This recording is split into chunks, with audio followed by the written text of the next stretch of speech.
Saudara-saudariku, Bapak Ibu sekalian, jamaah waktu duha di Masjid An-Nur ini, semoga kita semua diberikan cahaya, kemuliaan, dan kebaikan yang mengiringi perjalanan hidup kita, menjadikan setiap titian hidup kita bernilai baik di hadapan Allah Subhanahu wa Ta'ala, dan semoga kita diwafatkan dalam keadaan husnul khatimah. Pelajaran terakhir kita, alhamdulillah dengan izin Allah kita telah menuntaskan bahasan di surah ke-78 dalam susunan mushaf Al-Quran, yaitu surah An-Naba. Dan di antara cabang pembahasan di surah An-Naba itu ada bahasan tentang ikhtilaf. Amma yatasa'alun anin naba'il azim alladhi hum fihi mukhtalifun. Mukhtalifun itu dari kata ikhtalafa, yakhtalifu ikhtilafan, bahwa mukhtalif jamaknya mukhtalifun. Nah, itu ilmu yang menunjukkan derivasi perubahan kata. Dalam bahasa Arab disebut ilmu sorof namanya. Tapi ilmu sorofnya yang benar, tidak seperti anak sekarang, taba, yatubu, youtuban, fasbaka, yufasbiku, facebookan, ya. Ikhtalafa, yakhtalifu, ikhtilaf. Di dalam surah itu, seperti pernah kita pelajari, Allah Subhanahu wa Ta'ala mengajarkan kepada kita tentang keniscayaan perbedaan-perbedaan. Perbedaan pandangan, beda pendapat, dan menuntun kita bagaimana cara menyikapi setiap perbedaan itu. Dan di alam pun ditampakkan perbedaan. Tadi malam gelap kan, sekarang sudah terang. Kelihatan wajah antum yang sesungguhnya. Ya, inna fi khalqis samawati wal ardi wa ikhtilafil laili wan nahar la ayatil liulil albab. Itu ada di surah Ali Imran ayat 190. Nah, kalimat ikhtilaf pertama itu di Al-Baqarah di ayat 164. Inna fi khalqis samawati wal ardi wa ikhtilafi wan laili wan nahar wal fulkil lati tajri fil bahar, dan seterusnya ayat. Jadi di alam pun ada ikhtilaf. Ya. Di tubuh kita pun ada ikhtilaf. Jadi urutannya setelah alam ke tubuh kita. Allah mencipta dulu tempatnya, baru kita yang menghuninya. Jadi diselesaikan dulu semua di bumi ini, baru diciptakan Adam alaihissalam untuk persiapan membawa misi memakmurkannya. Walladzi khalaqalakum ma fil ardi jami'a thumma istawa ila as-sama' fasawwahunna sab'a samawat wa huwa bikulli syai'in alim. Surah apa? Al-Baqarah. Ayat berapa? 29. Posisi kanan paling bawah. Itu pertama. Nah, setelah penciptaan langit dan bumi, baru kita. Awal mula diciptakan itu statement pertama Qur'annya adalah perbedaan warna kulit dan lisan. Quran surah ke-30 Ar-Rum di ayat ke-22. Wa min ayatihi khalqus samawati wal ard wa ikhtilafu alwanikum wa al-sinatikum. Dan di antara tanda-tanda yang menjadikan kita mesti kenal Allah. Ayat itu disebutkan setidaknya 64 kali dalam Al-Quran. Gabungan bentuk tunggal dan jama'. Tidak disebutkan ayat dalam Al-Quran kecuali menunjuk pada tanda yang harus mampu mendekatkan kita dengan Allah. Contoh, semua isi Al-Quran itu disebut ayat. Alhamdulillah. Al-Fatihah 7 ayat. Al-Baqarah 286 ayat. Ali Imran 200 ayat. Kenapa disebut ayat? Karena setiap kali kita berinteraksi dengan Al-Quran, kita menjadi semakin lebih dekat dengan Allah. Beda. Itu yang dimaksud Quran surah ke-8 Al-Anfal di ayat yang kedua. Wa idza tuliyat alaihim ayatuhu zadathum imana. Belum selesai, teruskan. Wa ala rabbihim yatawakkalun. Ciri insan beriman itu jika dibacakan ayat-ayat Allah, semakin bertambah kekuatan imannya, semakin kenal dan dekat dia dengan Allah. Itulah ayat. Alam ini dicipta oleh Allah disebut ayat. Ya, tanda yang mengharuskan kita kenal Allah. Karena itu nanti orang yang sudah paham esensi, yang di pertemuan lalu saya ilustrasikan dengan kelapa itu, ya, ada yang baru lihat kulitnya, ada yang baru bagian dalam batakoknya, ya. Ada yang kemudian baru serabut, tapi ada yang sudah paham keisinya. Oh, ini kelapa bagus nih. Ya. Ini kelapanya dagingnya kayaknya enak, baru pegang sudah paham isinya, baru lihat sudah tahu. Nah, itu disebut dengan orang yang paham esensi. Esensi sesuatu dalam bahasa Arab disebut lubbu syai'. Jamaknya disebut albab. Orang yang paham esensi disebut ulul albab. Nah, ulul albab ini beda dengan manusia biasa. Manusia biasa lihat alam, muncul kekaguman, tapi belum tentu ingat Allah. Wah, indah sekali langit ini ya. Wah, ini bintangnya sedang membentuk rasi. Wah, rasinya apa nih? 1, 2, 3 diukur. Wah, ada penemuan baru. Rasi Nobita misalnya kan ya. Dilihat gitu kan. Misal. Jadi begitu saja. Ulul albab tidak. Begitu dia melihat siapa yang menciptakan keindahan langit ini. Langit tanpa tiang, indah begitu rupa. Subhanaka ma khalaqta hadza batilah. Alladzina yadhkuruna Allaha qiyaman wa qu'udan wa 'ala junubihim wa yatafakkaruna fi khalqis samawati wal rabbana ma khalaqta hadza subhanaka faqina. Nah, siapa yang bisa begitu itu? Kembali ke ayat sebelumnya. Inna fi khalqis samawati wal ardi wa ikhtilafil laili wan nahari la ayatil liulil. Nah, itu poinnya. Jadi nanti kalau sudah tingkat tertinggi kita merasa kenal Allah itu, semua yang dilihat itu anugerah Allah. Kalau sudah begitu tenang hidup. Melihat anak, titipan Allah bukan karena anaknya. Karena merasa titipan Allah, sehingga berinteraksi dengan anak pun akan berbeda rasanya. Bukan hanya sekedar sayang. Tapi bagaimana menjaga ketika dihisab. Anak ini baik ketika kembali kepada Allah. Lihat pasangan. Sebagai titipan Allah. Jadi kalau sudah merasa sebagai titipan Allah, memperlakukannya akan beda. Lihat harta, tidak akan sembarangan karena merasa titipan Allah dan tahu akan dihisab. Karena itu tidak mungkin digunakan pada yang haram karena kenal.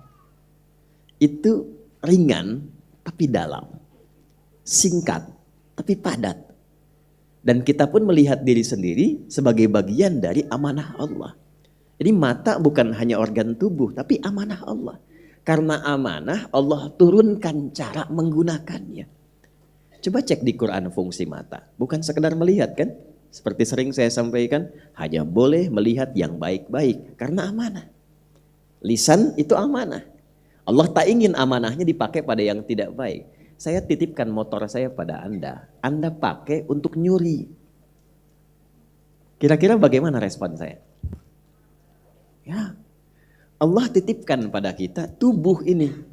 Dan kita katakan kan saat seseorang berpulang kepada Allah, kita katakan apa? Inna lillahi wa inna ilaihi. Nah, itu cuma di lisan kadang-kadang.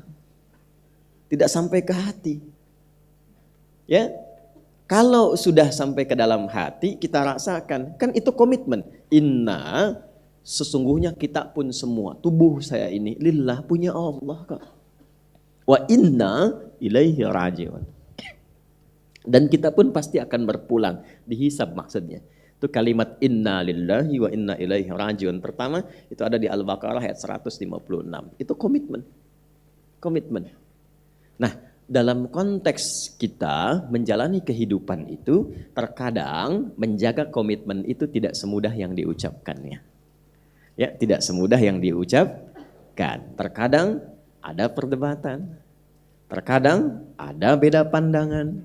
Nah, dalam kita menyikapi alladzi hum fihi mukhtalifun, beda pandangan, beda pendapat, seperti apa kita harus menyikapinya? Bagaimana Al-Quran dan Sunnah menuntun kita? Maka kita akan mengambil subtema dari bahasan An-Naba, cabangnya adalah pembahasan tentang fikih ikhtilaf. Mungkin ini akan agak panjang, tapi kalau kita bersabar, bahasannya menjadi penting untuk kita semua. Kalaupun tak mampu bersabar, ya saya cukupkan, saya pulang. Baik, ini pengantarnya. Sekarang mari kita mulai bahasan kita, dan saya harap kita bisa fokus karena ini penting. Ya, jadi handphone, kamera ditaruh dulu, ya. Nanti setelah itu baru kemudian saya sudah selesai, sudah pulang, silahkan rekam lagi ya. Supaya fokus betul. Dicatat dulu referensinya. Yuk kita mulai. Bismillahirrahmanirrahim. 1. Kitabnya Sunan Abu Daud. Kitabnya Sunan Abu Daud. Nomor hadis 4607. 4607. Kenapa? 4607. 4607. Enggak pakai O. Oh. Sunan Abu Daud nomor hadis 4607. Periwayatnya, saya sampaikan periwayat ini, maksudnya kalau nanti ada beda cetakan, kadang ada ikhtisar. Kalau diringkas itu gini, kitab hadis itu ada yang komplit, ada yang versi ringkasan. Ringkasan itu biasanya hadis-hadis yang mirip di beberapa topik, itu diambil satu saja, lalu diringkas. Ya, paham ya? Nah, maka disebutkan riwayatnya untuk memudahkan. Ada 2 orang periwayatnya. 1, Abdurrahman bin Amr As-Sulami. Abdurrahman bin Amr As-Sulami. Yang kedua, Hujur bin Hujur. Hujur bin Hujur. Sudah? Keduanya menerima dari sahabat mulia. Nah, ini sosok yang menerima dari Nabi. Namanya Al-Irbad bin Sariyah. Al-Irbad bin Sariyah. Ya? Ini dasar pokok pembahasan kita dari sini dulu. Sunan Abu Daud nomor hadis 4607. Periwayatnya, informasi ini sampai langsung kepada kita dari Imam Abu Daud melalui 2 sosok, Abdurrahman bin Amr As-Sulami dan Hujur bin Hujur, diterima dari sahabat mulia Al-Irbad bin Sariyah. Sudah? Baik, yuk kita mulai. Bismillahirrahmanirrahim. Imam Abu Daud menyampaikan dalam kitabnya bersanad kepada Abdurrahman bin Amr As-Sulami dan Hujur bin Hujur, keduanya menyampaikan, Ataina Al-Irbad bin Sariyah radhiyallahu taala anhu. Satu kali kami mengunjungi di antara sahabat Nabi yang masih hidup. Namanya Al-Irbad bin Sariyah. Titik sampai sini dulu pelajarannya. Saya kalau ngajar hadis tidak langsung ke matan isi, tapi sanad dulu. Pelajarannya, bila ditemukan orang saleh dan berilmu, orang saleh dan berilmu, dan ilmunya kredibel, dipastikan menguasai bidangnya, maka jangan hilangkan kesempatan untuk mendapatkan manfaat darinya. Ini ada misalnya para kiai atau habaib atau ustadz-ustadz, kita tahu ilmunya bagus, kredibel, mengajar di satu tempat, silahkan ambil manfaatnya. Nah, dulu para ulama saleh kita, itu sahabat itu diburu sepeninggal Nabi, karena dari mereka bisa didapatkan informasi dari Nabi dan keberkahan. Yang mahal itu berkahnya. Ya, itu yang mahal. Berkah itu ziyadatul khair, bertambah nilai kebaikannya. Ya, contoh begini. Ada kesan di para ulama kita, dan ini riwayatnya tersambung. Kalau sedang gelisah itu seringkali di antara ulama pun cari ulama lain yang terlihat lebih soleh. Cuman untuk datang melihat wajahnya saja. Setelah itu pulang lagi. Jadi melihat orang baik itu auranya sudah berbeda. Kadang-kadang cuman kita lihat saja, tenang hati kita itu. Ya, makanya Nabi sering berpesan kan? Ya, ada orang-orang yang ketika kita lihat wajahnya itu kita ingat Allah, kita ingat akhirat. Gitu kan? Ada orang yang kalau kita lihat kita ingat utang, langsung pergi lagi. Baik. Nah, jadi ada kondisi-kondisi itu. Nah, para sahabat itu diburu sepeninggal Nabi. Di antara yang masih hidup itu ada namanya Al-Irbad bin Sariyah.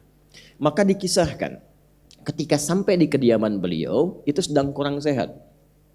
Maka datang kemudian mengatakan keduanya, atainaka zairina aidina muqtabisina. Dalam riwayat hadis demikian. Wahai sahabat mulia, kami datang ingin bersilaturahim mengunjungi Anda. Sekaligus kami dengar sedang kurang sehat, kami ingin menjenguk. Ya. Bayangkan, ini pelajaran kedua. Silaturahim yang dibangun oleh orang-orang saleh itu dasarnya lillah. Bukan materi dunia. Karena itu sehatnya bersilaturahim, sakitnya bersilaturahim. Sukanya bersilaturahim, dukanya bersilaturahim. Pelajaran pentingnya adalah jika ingin membangun persahabatan yang baik, yang erat dan kuat, lekatkan nilai persahabatan itu karena Allah, bukan karena materi. Jangan bangun persahabatan dengan harta benda. Ketika harta berkurang, hilang persahabatan. Jangan karena kedudukan. Ketika kedudukan hilang, tuh kaget kan? Ya. Muncullah kemudian hal-hal yang tidak diinginkan. Tapi lakukan karena Allah, maka Allah turunkan keberkahan dan keridhaan di dalamnya. Jelas? Baik. Kemudian muqtabisin, ini poin pentingnya. Kami datang untuk berkunjung, sekaligus menjenguk karena mendengar Anda kurang sehat, tapi mohon kami tidak ingin kehilangan kesempatan mendapatkan pengetahuan terbaik dari Anda yang tersambung pada Nabi Sallallahu Alaihi Wasallam. Selalu mencari peluang-peluang untuk mendapatkan tambahan-tambahan kebaikan. Kalau bukan ilmu, ada pengalaman, ada akhlak yang bisa ditiru. Sibukkan hidup kita tuh untuk seperti itu saja. Terus tunggu sampai wafat, simple. Dipraktekkan dalam setiap pekerjaan kita. Anda di perusahaan, silahkan praktekkan akhlak mulia itu. Kedisiplinan, kejujuran, kebaikan. Dibawa ke rumah tangga, praktekkan. Sesuai dengan profesinya, tunggu ajal datang. Selesai. Baik, lantas apa jawaban sahabat Al-Irbad? Ini dasar kita. Faqala radhiyallahu ta'ala anhu, kemudian beliau merespon. Tolong di highlight kalimatnya, jazakallah khair. Shalla bina Rasulullah sallallahu alaihi wasallam.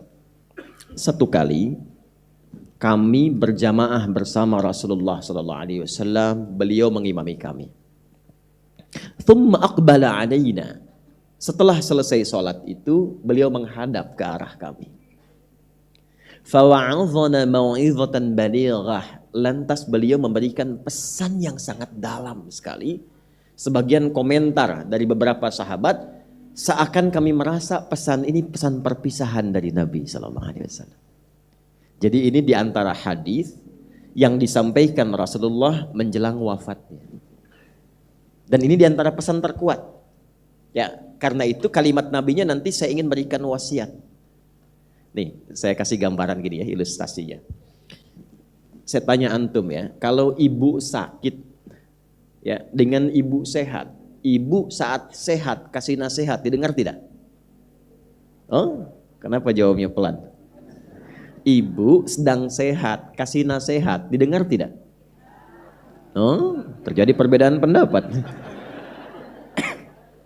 Nah, nanti jangan lupa tahajud ya. Iya, mah kemarin juga tahajud. Tenang aja.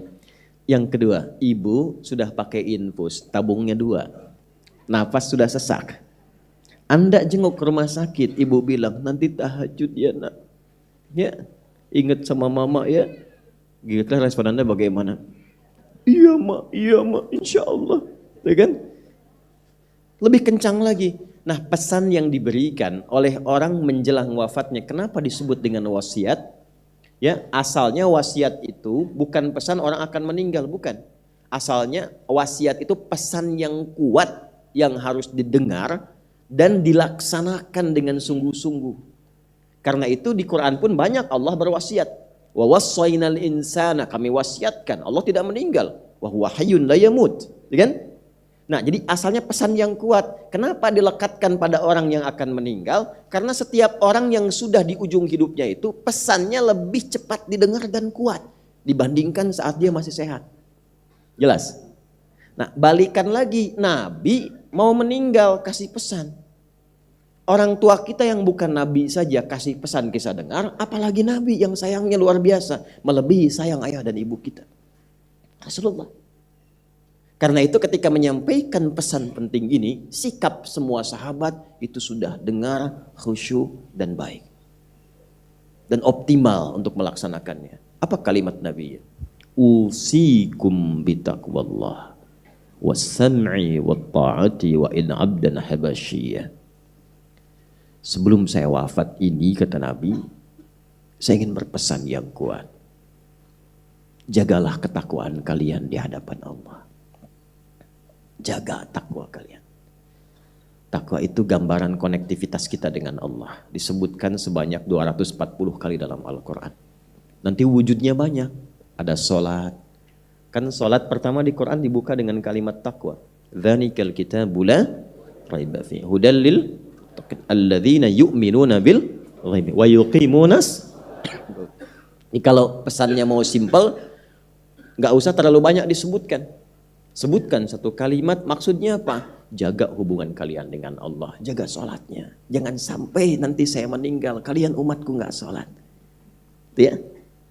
Dan itu pesan dasar para nabi. Nabi Yakub itu saat akan meninggal, pesan pertamanya itu konektivitas dengan Allah. Dikumpulkan semua anaknya. Bukan bagi-bagi persiapan warisan. Ya, yang disiapkan itu adalah kerukunannya dulu. Materi gampang, kalau anak rukun, harta gampang dibagi. Kalau nggak rukun, perpecahan mungkin terjadi. Yang paling penting itu kenal Allah dulu, karena sifat rukun itu dasar utamanya kenal Allah.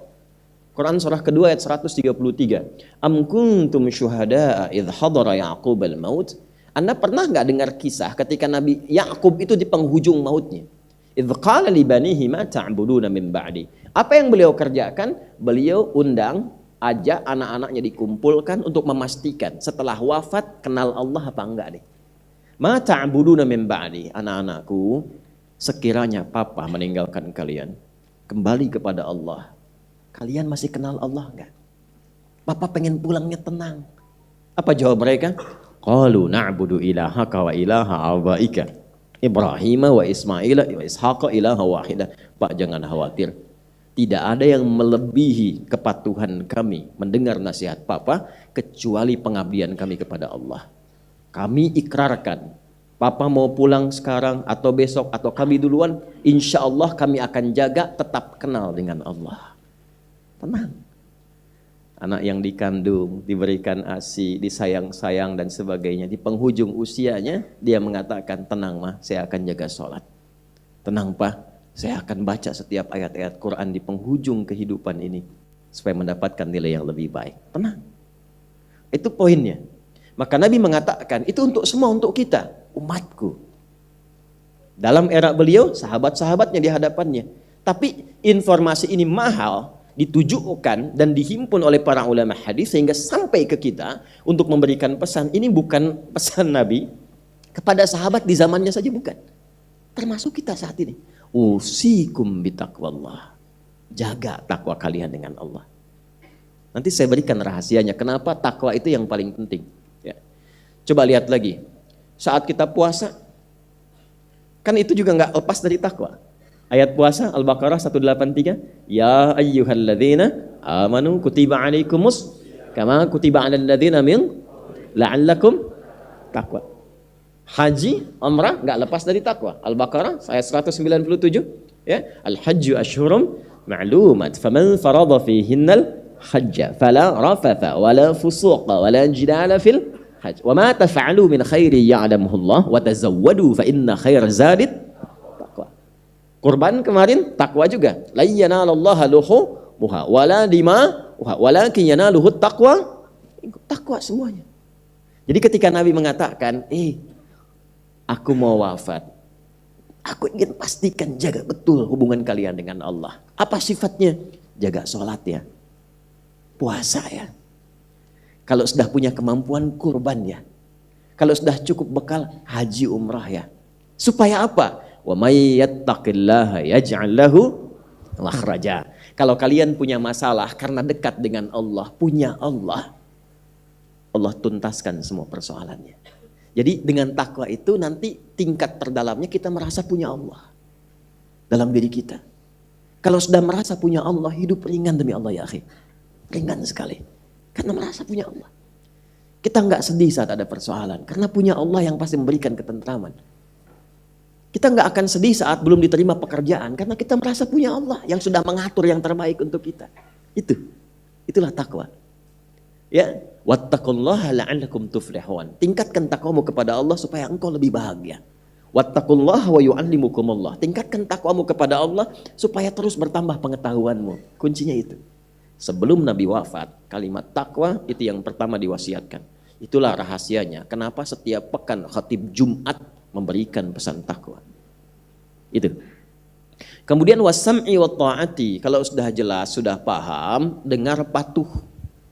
Maka kita sebutkan sami'na wa ata'na. Bukan sami'na wa nanyaina. Kami dengar, kami konfirmasi. Ya. Kalau udah paham, lakukan. Subuh 2 rakaat, sudah 2 rakaat saja, nggak usah banyak dibahas.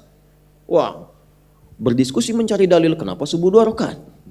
Udah 2 tuh udah 2 aja, semakin dicari, semakin nggak sholat nantinya.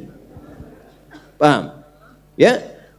Kemudian jaga hubungan baik dengan yang mimpin kalian siapapun. Doakan mereka, mereka mendoakan kalian dan saling menyarankan pada kebaikan. Walaupun mungkin tidak ideal seperti yang kalian rasakan. Nanti ditafsir di hadis Muslim nomor hadis 1855 dari seorang sahabat bernama Auf bin Malik al-Ashja'i. Ya, tusalluna alaihim wa yusalluna alaikum. Nah, apa hubungan dengan bahasan kita? Perhatikan redaksi berikutnya. Man ya'ish minkum ba'di. Siapapun yang hidup di antara kalian setelah saya wafat. Itu batuk. Siapapun yang hidup di antara kalian setelah saya wafat. Man itu menunjuk laki-laki, perempuan dengan semua gender, dengan semua tingkatan lintas sosial. Semua, siapapun. Fasayara fihi ikhtilafan katsira. Siapapun yang hidup setelah saya wafat nanti, dia akan mendapati banyak sekali perbedaan-perbedaan. Beda pandangan, beda pendapat yang mungkin mengarah pada perselisihan. Dah, ya. Kemudian apa kata Nabi? Fa'alaikum bisunnati wa sunnatil khulafa'ir rasyidin al-mahdiyyin min ba'di. Maka aku berikan rumus, kalau kalian temukan perbedaan-perbedaan dalam bidang apapun dalam hidup, maka cara mengatasinya kembalilah kepada sunnahku. Bagaimana aku menuntun menyelesaikan persoalan itu yang juga dipraktekkan oleh para penggantiku setelah aku. Dan sepakat ulama nanti di situ kiranya ada 4. Abu Bakar As-Siddiq radhiyallahu taala anhu, Umar bin Khattab radhiyallahu taala anhu, Utsman bin Affan radhiyallahu taala anhu, dan Ali bin Abi Thalib radhiyallahu taala anhu. Itu kalimat Nabi sebelum beliau wafat, setidaknya memberi pesan setelah beliau wafat akan muncul banyak perbedaan-perbedaan yang terkadang mengarah kepada apa? Perselisihan. Baik beda pendapat sebabnya ataupun juga beda pendapatan. Ya, saya ke Bogor kemarin, ya angkot ingin mencari pendapatan karena beda, mendapatkan satu kesusul yang lain, marah. Di bisnis dagang, kan persaingan beda-beda, tiba-tiba berselisih, ya. Ya kita nggak usah masuk politik. Yang kita ingin tarik yang paling cepat saja. Nah ini yang penting untuk kita bahas. Ironisnya, perbedaan yang mengarah pada perselisihan itu terjadi bahkan dalam praktek keagamaan. Ini poinnya. Beda kunut dan tidak kunut, debat. Sehingga ujung-ujungnya nggak ada yang ke masjid. Kosong. Padahal tahu yang salah yang tidak sholat subuh. Beda baca bismillah, apakah keras ataukah silent, ribut, kan? Ya, dan seterusnya. Dan sekarang lebih parah lagi. Perbedaannya mengerucut, pertumpahannya mengerucut, orang yang nggak ada, ya tapi tulisannya ada.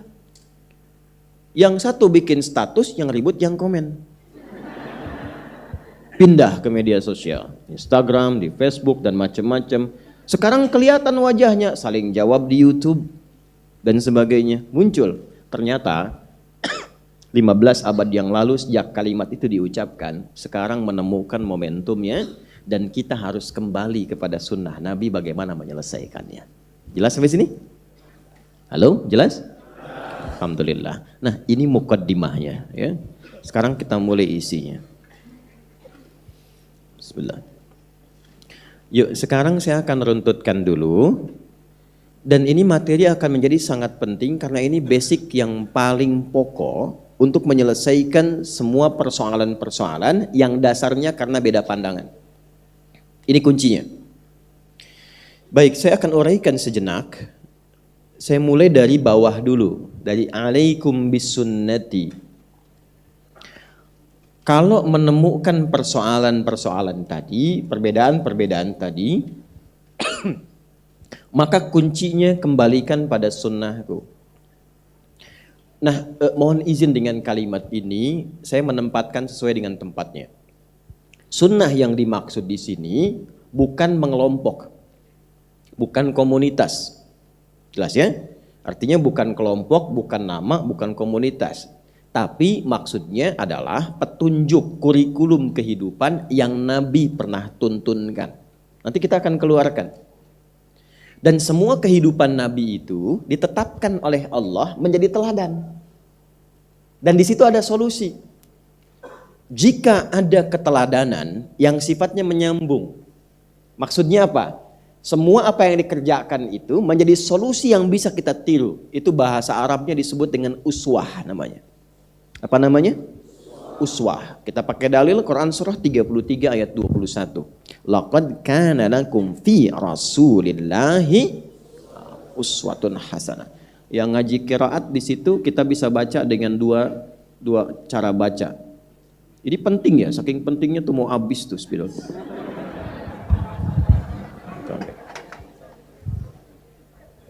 Mau habis gitu loh. Ya, bismillah. Nah, perhatikan baik-baik. Ini pakai uswah. Tapi bisa juga dibaca dengan kasrah, iswah. Jadi bisa uswah, bisa iswah. Riwayat Qalun, Warash dari Nafi' itu dibacanya pakai i. Laqad kana lakum fi Rasulillahi iswatun. Bisa uswah, bisa iswah. Dua riwayatnya tersambung pada Nabi SAW. Kenapa bisa dibaca dua riwayat? Karena ternyata ini mewakili semua makna tafsirnya. Kalau kita nanti belajar spesialisasi bahasa Arab, kita akan temukan setiap harokat itu punya makna. Contoh, itu tempatnya di atas atau di bawah? Selalu di atas. Di atas itu namanya rafa', tinggi. Dan ini disebutnya dengan dhammah. Gini. Kasrah, i di atas atau di bawah? Nah, di mana naruh sepatunya? I di bawah. Di bawah, khafad, rendah. Harakatnya disebut dengan kasrah. Baik, perhatikan, ini yang mahal ilmunya. Apa itu kasrah? Kasrah itu asalnya sesuatu yang pecah jadi kecil. Kecil, rendah. Kasrah zujaj, kaca pecah sehingga menjadi butiran-butiran kecil. Jatuh, rendah. Baik, dhammah dari kata indhamma, sesuatu yang terkumpul banyak. Sehingga suara pun menjadi kalau kor banyak. Jelas? Baik, perhatikan baik-baik. Jika kita ingin menunjuk kepada sesuatu yang kecil, yang lembut, yang halus, itu biasanya dalam bahasa Arab gunakan harakat kasrah, i. Kenapa perempuan itu lebih banyak menggunakan harakat kasrah dibandingkan laki-laki a, fathah? Karena ingin menunjukkan sifat kelembutan dan kehalusan perempuan yang berbeda dengan laki-laki. Karena itulah ketika laki-laki anta, perempuan anti. Laki-laki jazakallah khair, perempuan jazakillah khair. Di ibu, ki itu untuk ke perempuan, bukan ibu ke saya. Karena saya pernah mengajar dan selesai pakai batik, seorang ibu datang mengatakan dengan sungguh-sungguh, Ustaz, terima kasih pencerahannya membuat saya tersentuh, jazakillah khair. Saya pikir saya nggak pakai mukena deh. Ini i, jelas ya? Baik. Nanti banyak lagi, ya. Kalau kita mendengar nanti i itu menunjukkan satu makna halus atau lembut. Ya, antum i'tikaf di sini. Jam 3 mau wudhu, ada suara dekat pohon tuh. Ya. Gak usah lari, datang kasro ya. Gitu. Itu aja, balik lagi. Terus dia juga bingung. Waduh, jatuh kehormatan saya katanya. Nah, balik sini. Ini sesuatu yang kecil, rendah. Ini tinggi, banyak. Kenapa Rasulullah SAW keteladanannya bisa menggunakan i dan u untuk memberi kesan? Jangankan yang tinggi-tinggi, sedekahnya, sholatnya sampai kakinya bengkak, bagaimana perhatiannya. Yang rendah-rendah pun, yang kecil-kecil bisa ditiru. Jalannya, senyumnya, semua solusi. Jadi Allah dengan satu lafaz ini ingin memberikan petunjuk kepada kita bahwa semua yang melekat pada Rasulullah itu adalah solusi kehidupan kita. Aku telah tetapkan pada perjalanan hidup Rasulullah SAW, seorang Muhammad SAW, semuanya bisa ditiru dan bukan sekedar ditiru, tapi saat kita meniru jadi solusi untuk kehidupan kita. Nah, saat apa yang Allah ajarkan pada Rasulullah dari 6.236 ayat Al-Quran itu dan bimbingan hadis itu, maka saat dipraktekkan oleh Nabi menjadi kurikulum dan jalan hidup yang kita tiru, itu disebut dengan sunnah namanya. Kalau diucapkan, melekat pada Nabi, tindakannya, perilakunya diucapkan Nabi, itu hadis namanya. Jelas? Semua yang melekat pada Rasulullah sallallahu alaihi wasallam, ma usnida ila Rasulillah sallallahu alaihi wasallam min qaulin aw fi'lin aw taqririn aw sifatin khalqiyatin wa khuluqiyatin fa huwa hadis. Paham? Tidak. Semua yang disandarkan pada Rasulullah, perkataan, perbuatan, sifat, keadaan, ya, yang bisa kita contoh itu hadis. Ketika beliau mempraktekkan, menunjukkan itu, maka disebut dengan apa? Sunnah namanya. Jelas? Nah, maka kata Nabi, kalau Anda mendapati situasi yang tidak ideal, ada perbedaan pendapat, ya, ada perbedaan pilihan, maka fa'alaikum bisunnati, lihat petunjuk yang pernah aku tunjukkan, tuntunkan, atau bahkan aku praktekkan. Jelas sampai sini? Baik ya? Nah, itu poin pertamanya. Jadi kalau kita mengatakan saya ingin belajar sunnah, artinya saya ingin belajar tuntunan-tuntunan yang dipedomani dari Nabi Sallallahu Alaihi Wasallam. Jelas di sini? Baik, itu dulu poinnya. Jadi kita paham tentang sunnah.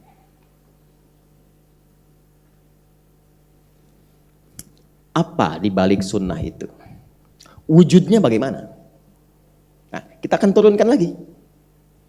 Bapak dan Ibu sekalian, teman-teman, kita untuk menemukan sunnah ini, kita mesti bahas dulu pada pokoknya. Sumber-sumber keislaman yang ditugaskan kepada Nabi SAW untuk menjelaskan dan mencontohkannya. Semua yang Allah turunkan pada Rasulullah untuk membimbing umat manusia, baik sejak Nabi bertugas sampai kehidupan berakhir, termasuk kita di dalamnya, maka Allah turunkan yang pokok berupa Al-Quran. Oke. Bismillah. Ini. Tahan. Ini dulu. Fungsi Al-Quran disebut oleh Allah sebagai hudan namanya. Oke, sebagai apa? Hudan. Ada di Quran surah kedua Al-Baqarah ayat 185. Syahru Ramadan alladzi unzila fihil Quran. Apa fungsi Al-Quran? Hudan lin nas. Nah, hudan itu artinya pedoman berkehidupan. Kurikulum hidup.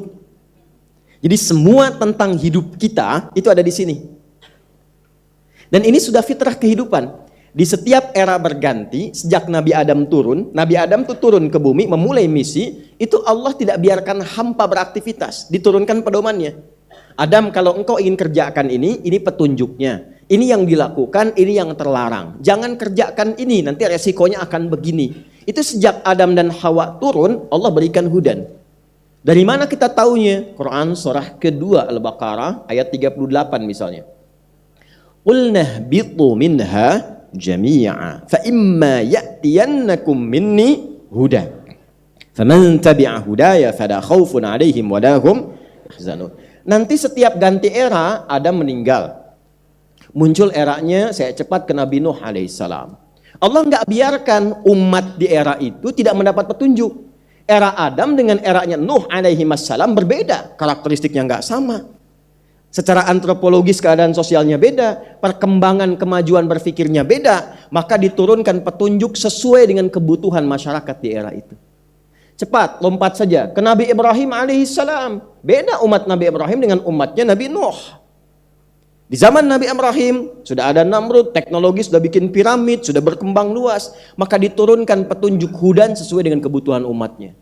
Saya cepat karena waktu kita terbatas. Di era Nabi Musa alaihissalam juga berbeda juga. Nama kitabnya beda untuk menunjukkan ini sifat karakter umatnya beda dengan sebelumnya. Tapi tetap fungsinya disebut sebagai hudan.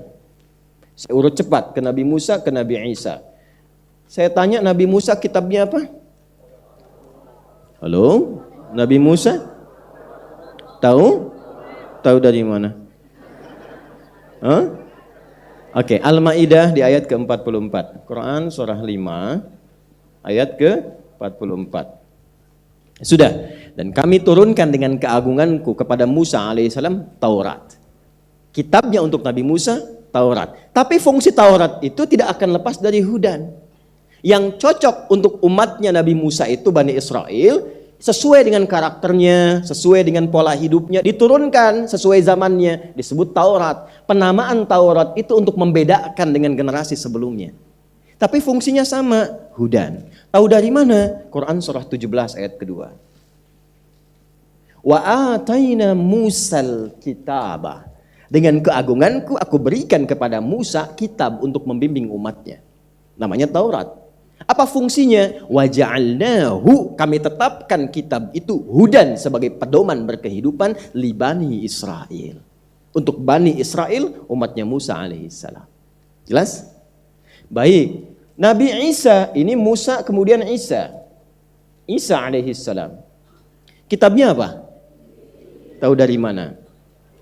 Ya, Quran surah kelima misalnya ayat 46. Wa qaffayna ala atharihim bi Isa bin Maryam musaddiqan lima baina yadayhi minat Taurat. Setelah sepeninggal Musa alaihissalam, Daud alaihissalam, Sulaiman alaihissalam, nanti masa jeda dekat ke era Nabi 600 tahun sebelum Nabi Muhammad sallallahu alaihi wasallam dilahirkan, nanti ada rasul pengantar namanya Isa alaihissalam. Nah, Nabi Isa ini diberikan kitab. Apa nama kitabnya? Wa atainahul Injil. Aku berikan Injil. Kenapa namanya dibedakan? Untuk membedakan generasi Isa dengan Musa berbeda. Karakternya sedang nggak sama. Keadaannya lain, perkembangan masyarakatnya berbeda. Diberikan petunjuk dengan keadilan Allah supaya sesuai dengan kebutuhan eranya. Jelas? Tapi fungsinya apa? Fihi hudan. Tetap nggak keluar dari sini. Nah, eranya Nabi Muhammad SAW. Ya kan? Ini kan masih lokal sifatnya, Bani Israel. Ini Bani Israel.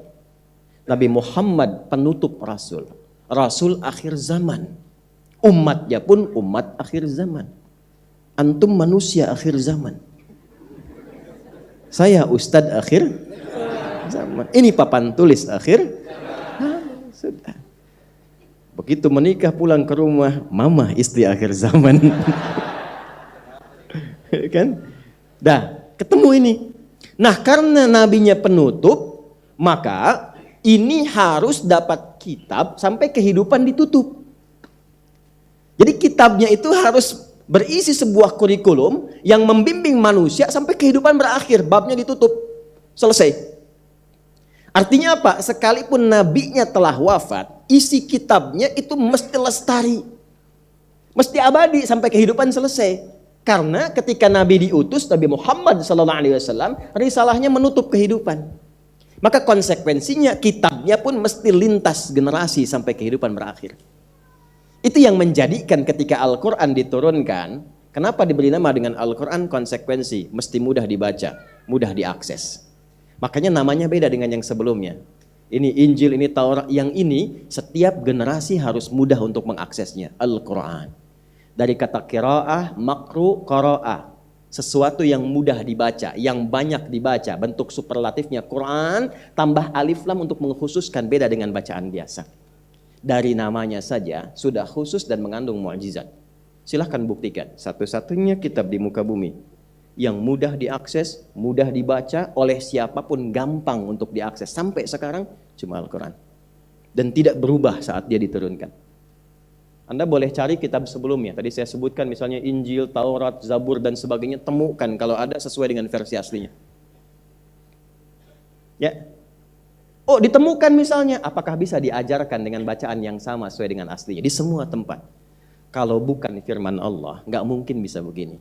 Jadi Allah pun dari nama saja sudah memperkenalkan ini bukan karya manusia. Karya manusia, walaupun hebat, bagus, sekali dua kali baca, Anda bosan. Bosan Anda. Saya sudah hafal tuh, udah selesai tinggalkan. Quran tidak begitu, tidak pernah orang merasa bosan. Al-Fatihah Quran bukan? Anda 17 kali baca Al-Fatihah setiap hari, pernah nggak bosan? Saya belum pernah mendapati seorang jamaah mengeluhkan, Ustaz, saya bosan baca Al-Fatihah. Padahal 17 kali sehari. Quran itu unik, tidak pernah ada orang bosan. Yang bisa melihat, bisa baca. Yang ditutup penglihatannya dari maksiat, orang katakan gak bisa lihat, tetap bisa baca Quran. Dan hebatnya bisa hafal lagi. Cuma Al-Quran. Ya, dan menariknya, gak bosan tapi cepat ngantuk. Gak percaya silahkan. Gak percaya silahkan. Anda baca Al-Quran.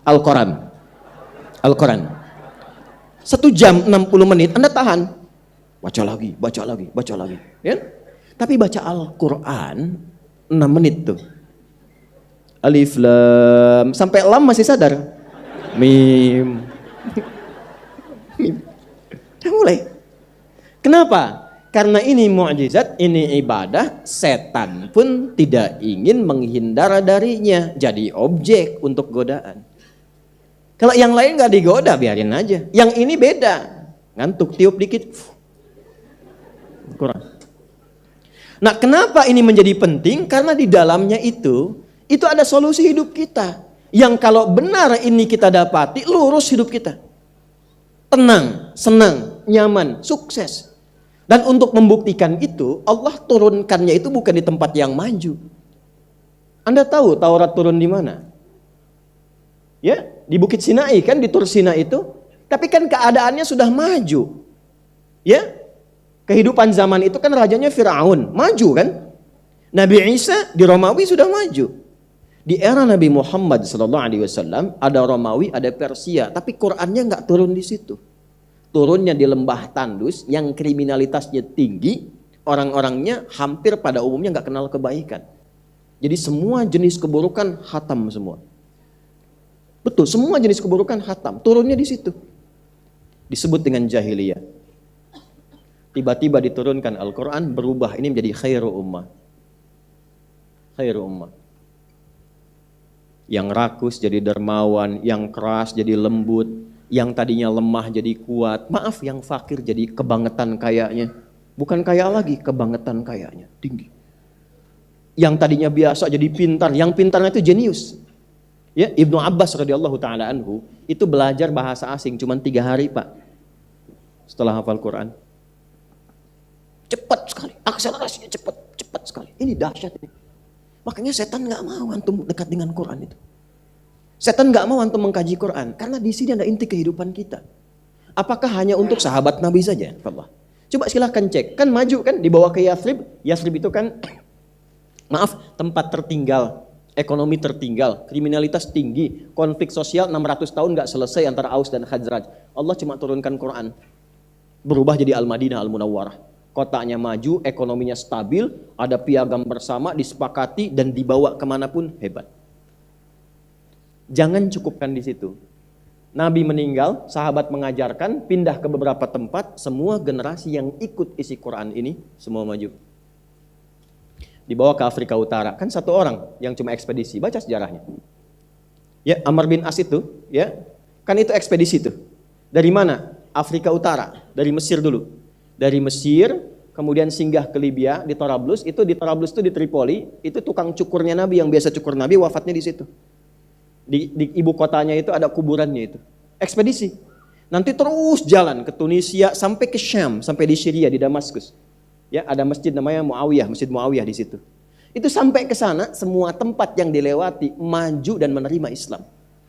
Maju. Sampai yang terjadi apa? Sepeninggal itu Afrika Utara, itu kan Afrika Utara, Mesir Afrika Utara, Libya, Tunisia, itu jadi provinsi. Ibu kota negaranya di Madinah. Provinsinya Afrika Utara, se-Afrika Utara provinsi. Gubernurnya namanya Musa bin Nusair. Pangdam Afrika Utaranya, Pangdam Afrika Utara. Itu Tariq bin Ziyad namanya. Tariq bin Ziyad. Kedatangan di era ini tamu-tamu dari Andalusia. Andalusia itu Iberia sekarang, ada Portugal, Spanyol, ya. Antum jangan ngapalin bola aja, tahu nih sampai ke sini. Yang tahu cuma Ronaldo, Xavi dan sebagainya. Saya tahu Ronaldo pindah ke Al-Nassr, susul Sadio Mane. Ya, kemarin dia cetak hat-trick tuh, ya, 3-0, 5-0. Sekarang dia jadi top skor, 5 gol. Ya, di bawahnya nanti ada Sadio Mane 4 gol, Firmino baru 3. Saya tahu. Ya, Neymar pindah ke sana saya tahu. Ya, Messi kemarin di Inter Miami 0-0 saya tahu. Nonton? Tidak. Kenapa jadi ke situ? Nah, ini kedatangan orang Iberia, Spanyol, Andalusia, ya, Portugal ke sini minta bantuan. Cuma untuk dibantu karena mereka ini dizalimi di sini di Andalusia. Direndahkan, martabatnya dihancurkan dan sebagainya. Minta bantuan. Tariq datang ke sana membantu. Setelah selesai mau pamit, diminta tolong bantu dulu dibangun di sini. Begitu dibangun kemudian apa yang terjadi? 7 abad jadi peradaban. Dan tidak pernah disebut peradaban Andalusia, selalu peradaban Islam di Andalusia. Peradaban Islam di Irak. Apa nilai keislaman itu? Ini. Kan yang dibawa di sini Quran. Jadi semua kurikulum Quran itu isinya solusi kehidupan. Ya, makanya umat Islam tuh kalau dekat dengan Qurannya, paham dan diamalkan, itu udah pasti, nggak bisa ditawar, pasti maju, pasti senang, pasti tenang hidupnya. Udah rumus tuh. Dan ada problem sekarang. Ya, kita jangan melihat faktor eksternal. Ini ada gerakan menjauhkan dari Quran. Tidak, tanyakan pada diri kita. Kalau kitanya secara internal sudah mendekatkan diri pada Quran, la yadurrukum man dhalla idza tadaitum. Enggak akan berpengaruh apapun kalau kaliannya sudah mendapatkan hidayah, kata Allah. Nah, apa isinya di Al-Quran ini? Pedoman hidup. 6.236 ayat. Nah, 6.236 ayat ini isinya tema-tema kehidupan. Tematik isinya, beragam tema sampai kita titik. Tek, selesai ajal. Ini tema hidup kita. Dari belum lahir, dilahirkan sampai wafat ada di sini semua. Ini maaf ya, saya baca cepat, nggak usah dicatat, percuma nanti ya. Saya baca cepat saja ya. Misal, dari sebelum kelahiran sejak dalam kandungan diinginkan bayi yang lahir itu kemudian sehat, baik, dekat dengan Allah. Apa doanya? Quran surah ke-7 ayat 189. Ketika dilahirkan usia 0 sampai 2 tahun, bagaimana cara memberikan ASI terbaik? Tugas pertama ibu yang baru punya anak dan ayah yang baru punya anak. Turun Quran surah kedua ayat 233. Usia 2 tahun sampai menjelang balik, pendidikan awal apa yang diberikan kepada anak sehingga dia dekat dengan Allah, dekat dengan orang tua, berbakti kepadanya, kenal secara sosial. Quran surah 31 ayat 13 sampai dengan ayat 19-nya. Lalu dia berusaha untuk menuntut ilmu, bagaimana cara memahami ilmu dengan baik dan punya nilai jihad di jalan Allah. Turun Quran surah ke-9 ayat 122. Apa yang harus ia jaga? Kata Allah harus kuat imannya, tambah ilmunya. Bagaimana mencari tempat dan majlisnya? Turun Quran surah ke-58 ayat yang ke-11. Ketika dia mulai serius untuk mencari, kemudian dia mulai merantau, dia bergaul dengan teman-temannya. Maka bagaimana tuntunan supaya bergaul dengan baik, menemukan teman-teman yang baik yang mendukung dia takwa kepada Allah, bertambah kebaikannya. Turun Quran surah 49 ayat 13. Dalam perantauannya bertemu ia kemudian pasangannya, jodohnya mulai tertarik. Bagaimana kemudian cara mendekati ta'arufnya? Langsung kalau sudah cocok Quran surah keempat ayat yang keempat. Terjadi pernikahan Quran surah ke-30 ayat 21. Tapi sebelum menikah, belajar dulu apa fungsi suami, apa tugasnya istri. Quran surah keempat ayat 34. Lalu menikahlah itu. Tugas pertamanya mencari nafkah. Cara mencarinya bagaimana? Yang umum Quran surah kedua ayat 168. Kalau Anda ingin mencari, baru bergerak, hartanya datang cepat. Quran surah kedua ayat 172. Ada yang belum mencari, hartanya sudah mendatanginya. Quran surah ke-7 ayat ke-96. Apakah Anda saat mencari nafkah, bekerja, akan lancar saja? Tidak. Ada potensi, ada gangguan, ada perbedaan, ada yang mungkin ingin menyingkirkan, menyungkurkan. Maka ada amalan, kerjakan di malam hari. Quran surah ke-17 ayat ke-79 sampai dengan ayat ke-81. Kemudian dalam fase-fase itu ketika Anda mulai bekerja, istri pun merawat anak di rumah. Itu tidak mudah. Kadang-kadang ada anak berkata kadang-kadang ada yang rewel, turun tuntunan kesabaran di Quran surah ke-17, misalnya ayat 23 sampai dengan ayat ke-27. Anda matang di usia 40 tahun. Harta sudah mulai berkumpul, rumah sudah mulai eksis, kendaraan sudah mulai bagus, jangan lupakan orang tua.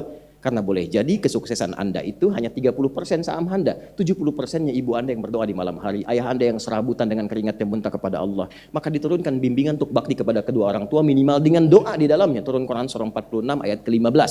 Lalu Anda ingin berbagi dengan orang tua, jangan berikan zakat. Berikan pemberian pertama dari hasil Anda kepada kedua orang tua dan kerabat Anda. Ada 5 golongan di Quran surah kedua ayat 215. Sampai batas nisab, keluarkan zakat. Maka diberikan kepada 8 golongan. Turun Quran surah ke-9 ayat yang ke-60. Anda semakin naik, semakin naik, semakin naik. Maka jangan dikira kehidupan itu akan selamanya. Ada masanya kembali kepada keadaan seperti anak-anak. Ada masa pikunnya, ada menjelang kematiannya. Turun Quran surah ke-22 ayat yang ke-5.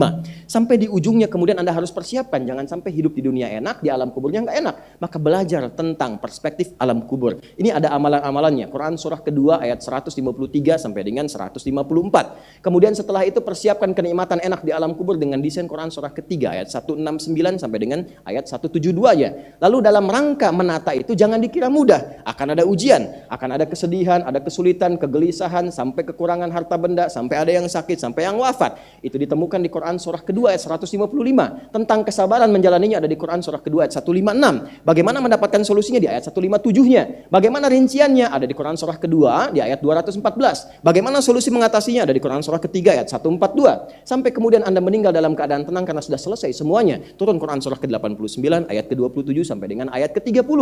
Setelah itu tinggal tunggu hisab di hari kiamat datang. Turun Quran surah ke-75. Anda menginginkan apa? Surga. Turunkan semua jenis surganya. Yang biasa-biasa ada di Quran surah kedua ayat 25. Kalau pengen sama nabi, sama orang soleh, sama syuhada, sama solihin, sama siddiqin, turun Quran surah keempat ayat ke-69. Kalau orang tidak siap ke surga, lemah dia, berpotensi ke neraka. Turunkan bab neraka supaya kita bisa menghindarinya. Maka seburuk-buruk neraka yang paling rendah saja itu kalau dimasukkan, dicelupkan, hancur semua dengan kulitnya, seharinya rasanya sama dengan 1000 tahun, 1 detiknya sama dengan 48 hari. Turun Quran surah keempat ayat 56. Puncak neraka disebut dengan Jahannam untuk orang munafik dan orang-orang yang ingkar. Turun Quran surah keempat ayat 140.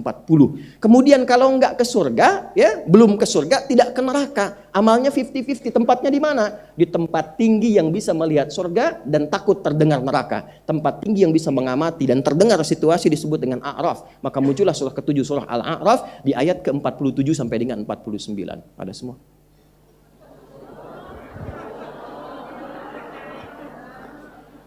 Bukan Masya Allah, ya Allah, bukan itu. Ada semua. Nggak ada yang nggak ada semua. Nah, detil mempraktekkan itu, memahaminya bagaimana, menerapkan, mengimplementasikan dalam hidupnya bagaimana. Nah, itulah tugas Nabi. Nabi ditugaskan. Ketika ditugaskan itulah semua yang bersumber dari keterangan Rasulullah SAW ditunjukkan oleh beliau, dipraktekkan oleh beliau, itu yang disebut sunnah. Ulama kita sudah mendokumentasikan semua perjalanan praktek kehidupan Nabi ini dari sunnah-sunnah beliau dalam bentuk kitab. Ada dokumennya. Seperti Al-Quran pun sudah ada bentuknya mushaf. Jadi nggak ada alasan lagi. Nah, dokumen tentang sunnah ini disebut dengan kitab hadis namanya. Yang jarang diketahui, kitab-kitab hadis itu sebetulnya isinya tematik. Contoh, yuk di antara Bapak dan Ibu yang paling viral, yang paling populer kitab hadis apa namanya misalnya? Sahih Al-Bukhari. Ya. Sahih Al-Bukhari itu nama aslinya ini. Al-Jami As-Sahihul Musnad Al-Mukhtasar min umuri Rasulillah sallallahu alaihi wasallam wa sunanihi wa ayyamihi. Itu nama aslinya. Ya ulangi. Al-Jami As-Sahihul Musnad Al-Mukhtasar min umuri Rasulillah sallallahu alaihi wasallam wa sunanihi wa ayyamihi. Itu nama asli kitabnya. Karena kepanjangan disingkat Sahih Al-Bukhari. Al-Jami, kitab ini saya susun dengan tema-tema yang luas. Terdapat 97 tema. As-Sahih, isinya saya sudah teliti, valid, musnad. Saya teliti tersambung kepada petunjuk Nabi. Al-Mukhtasar, saya tidak bertele-tele menguraikannya. Yang saya turunkan, nih konstruksinya. Ayatnya apa? Ayat Qur'annya. Dibuat topik, ada temanya. Misalnya, tema 1 Kitab Badul Wahyi. Tema 2 Kitabul Iman. Tema 3 Kitabul Ilmi. Kitabul Iman, Anda sering bertanya, Ustadz bagaimana caranya menaikkan iman dan dijaga supaya nggak turun. Kadang iman saya naik turun. Kalau naik semangat ibadah, kalau turun lemah. Gimana caranya? Maka oleh beliau dibuat namanya topik kedua. Kitabul Iman, ada subtopik. Di subtopik ini ada ayatnya, ada hadisnya. Total 57 hadis. Semua hadisnya di kitab ini diteliti ketat sekali sampai ke Nabi. Menerima dari sipulan sampai ke Rasulullah sallallahu alaihi wasallam. Jadi konstruksinya ada ayat, subtopik, ada ayat, kemudian setelah itu hadisnya apa? Ayat, hadisnya apa? Min umuri Rasulullah sallallahu alaihi wasallam, dari perbuatan-perbuatan Nabi yang bisa saya akses, wa sunanihi, dan kumpulan sunnahnya selama 24 jam. Wa ayyamihi, dan kegiatan hariannya. Itu isinya. Nah karena itu ngaji Sahih Al-Bukhari itu nggak harus kita dari awal sampai akhir. Kalau ingin jadi pengajar, mendalaminya boleh.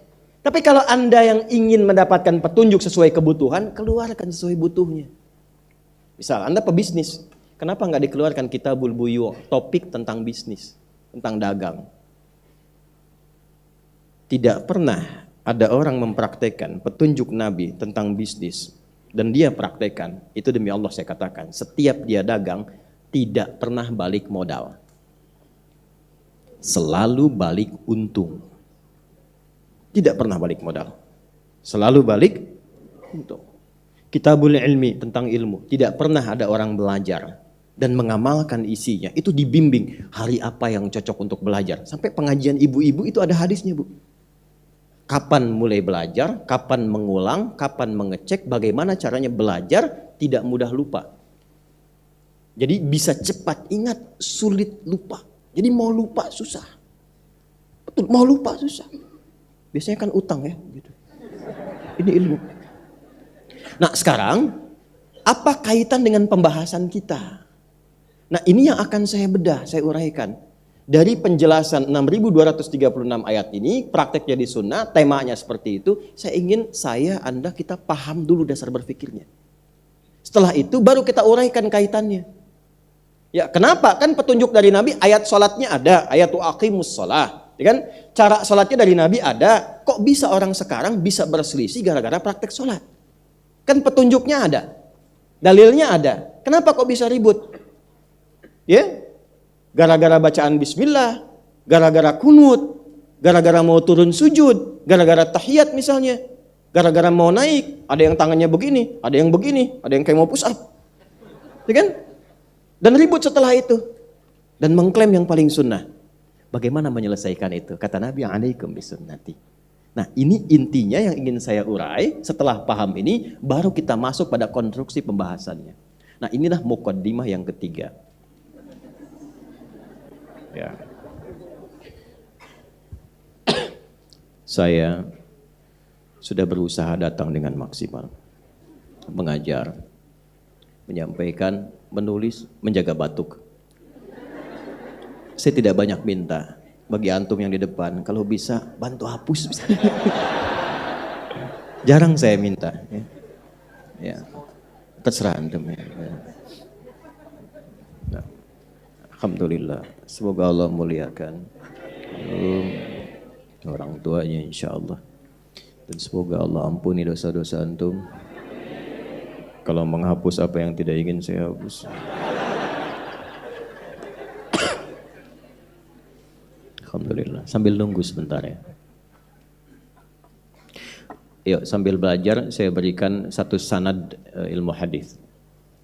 Sanad hadis maksudnya. Ini contoh kalau ada minuman begini. Idza quddimat ta'am, kalau dihidangkan kepada kita makanan atau minuman. Khudh bi yaminika ma yadik. Pertama dekatkan dulu dengan yang hobinya. Ibu masak, ada anak di rumah 3, 1 hobi ayam, 2 tahu, 3 tempe. Maka dekatkan makanan itu dengan yang disenanginya. Ayam ke ayam, tahu ke tahu, tempe ke tempe, sehingga lebih dekat. Lalu setelah itu, khudh biyaminika, ambil dengan tangan kanan. Mayalik yang paling dekat. Nah itulah fungsinya kenapa didekatkan dengan yang hobi, supaya nggak diputar. Dulu ada kawan saya cerita, dia orang Pakistan, dia sedang dialog dengan orang India. Kan kalau di Timur Tengah, nampannya besar kan? Nah, qadar Allah di situ itu bagian dagingnya itu ada di bagian India. Yang Pakistan nasinya. Dia mau ngamalkan hadis nggak kebagian paling enaknya kan? Maka diajak ngobrol, dia putar piringnya begini. Setelah dia siap santap, yang India sadar. Maka India berkata, "Akhi, kita kembalikan bumi beredar menurut porosnya," katanya. Ya. Ambil dengan tangan kanan, samillah, sebut nama Allah dulu. Di Al-Bukhari, thumma qul, kemudian katakan atau kama qala sallallahu alaihi wasallam, bismillahirrahmanirrahim. Atau paling singkat bismillah. Ya, bismillahirrahmanirrahim, baru kemudian diminum. Nah, setelah diminum, setiap teguknya ucapkan alhamdulillahirabbil alamin. Itu kalau minumnya begitu, walaupun sedikit, satu, setan tidak ada tempat di makanan minuman itu. Yang kedua, dia jadi energi kebaikan. Walaupun sedikit. Ya, seperti itu berulang dengan tangan kanan, ucapkan bismillah, bismillahirrahmanirrahim. Alhamdulillahirabbil alamin. Jelas? Baik. Alhamdulillah. Itu contoh saja. Ada dalilnya. Sekarang kita lanjutkan. Kembali pada fitrah.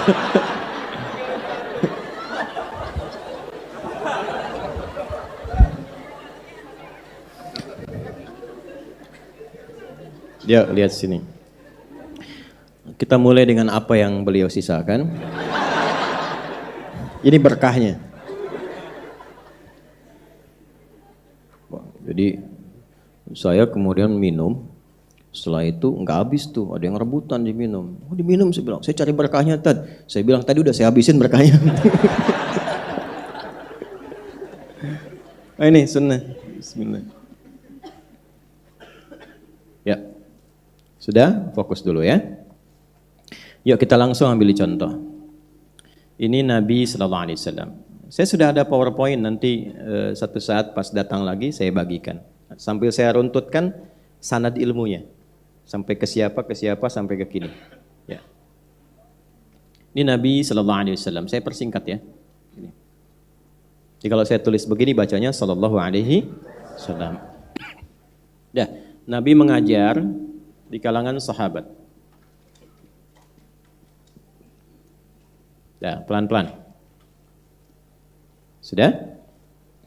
Sahabat itu yang hidup di era Nabi, melihat Nabi, dan beriman pada Nabi sampai wafat. Syarat ketiga, hidup di era Nabi SAW, melihat Nabi SAW, dan beriman pada Nabi sampai wafat. Jelas? Kurang 1 dari 3 tidak menjadi sahabat. Walaupun tetap utama. Contoh, Uwais Al-Qarni, bukan sahabat. Walaupun hidup di masa Nabi, beriman pada Nabi, tapi tidak pernah melihat Nabi dalam hidupnya. Jelas? Nah, ini sahabat. Nah, sahabat, ini pahami dulu dengan baik ya, fokus baik-baik. Ini tinggalnya di tempat yang beragam, tidak semua tinggal di tempat yang sama. Ada yang menetap di Mekah. Baik. Ada yang ikut hijrah ke Madinah. Nah, Madinah pun itu areanya terbatas dulu. Jadi kalau Anda umrah atau haji ke Masjid Nabawi, nah yang disebut Madinah itu tempo dulu itu area Masjid Nabawi itu. Di luar itu sudah luar area Madinah. Di Kuba misalnya, Tabuk misalnya, ya. Kemudian ke Uhud misalnya, itu sudah bukan areanya. Sekarang diperluas masuk area kekinian.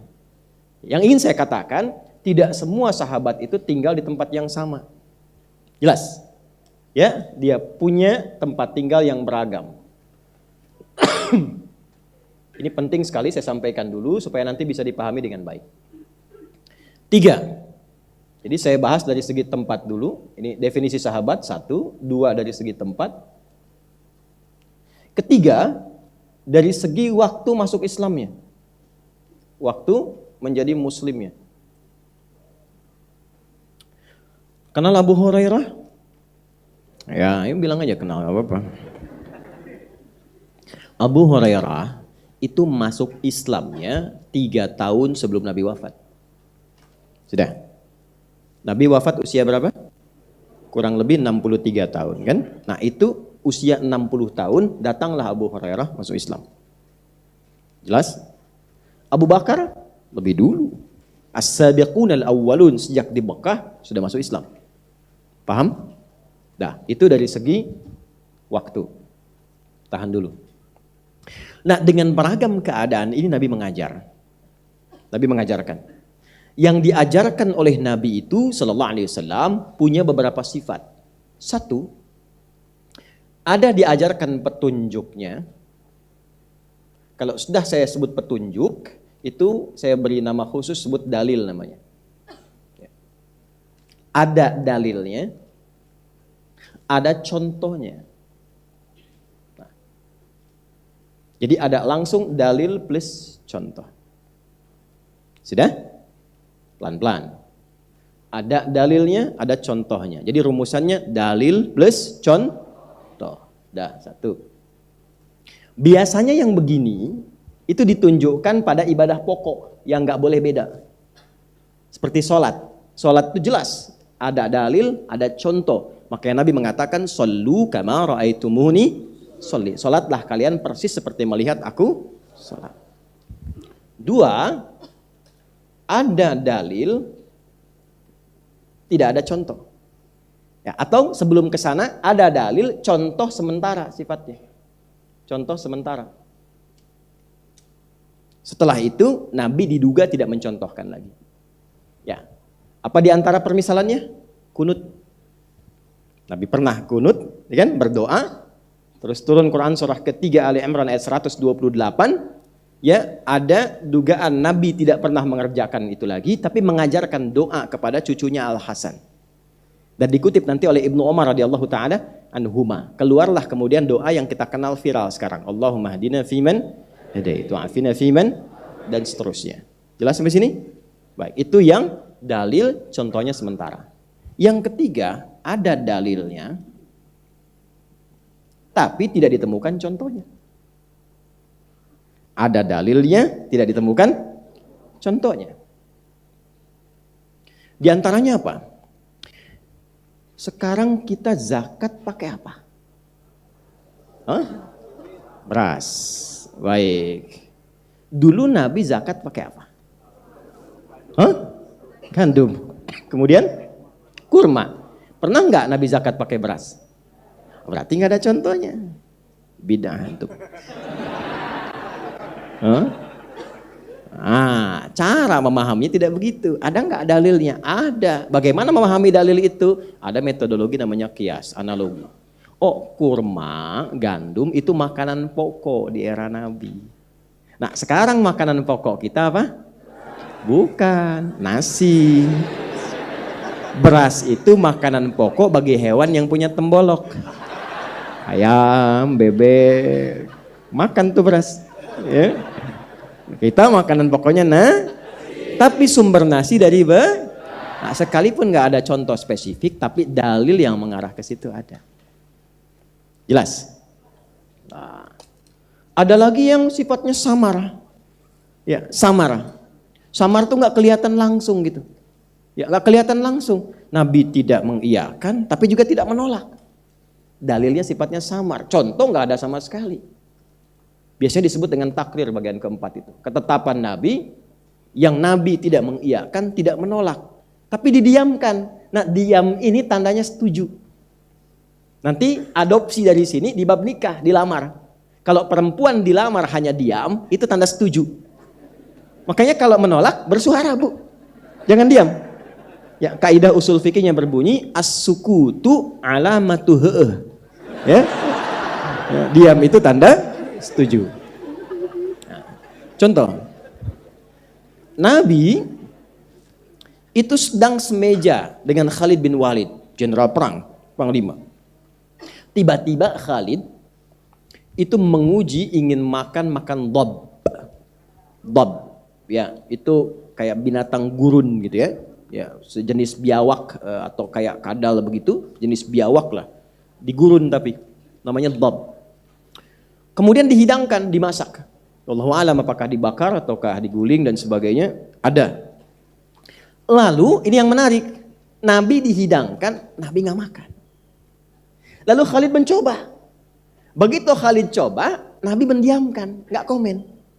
Jadi dilarang juga tidak, tapi Nabi nggak makan. Contoh nggak ada, dalilnya nggak sahih langsung. Nabi mendiamkan. Nah, karena tidak dilarang di hadapan Nabi itu, maka ini hukumnya dibolehkan. Ya, boleh di hadapan Nabi. Kenapa demikian? Ternyata ketika dilihat, oh bukan karena haramnya persoalannya, Nabi nggak selera saja. Kalau ada kambing, kenapa makan itu? Ya kan? Tapi persoalannya kenapa Khalid mencoba? Karena Khalid itu banyak waktunya di peperangan. Kalau sedang perang susah ketemu kambing guling. Yang ada kan hewan begini, kalau nggak tahu hukum gimana makan? Nanti itu diadopsi oleh pasukan khusus kita. Apa hukumnya makan ular? Apa hukumnya makan singa misalnya? Apa hukumnya makan harimau? Nggak ada yang biasa-biasa.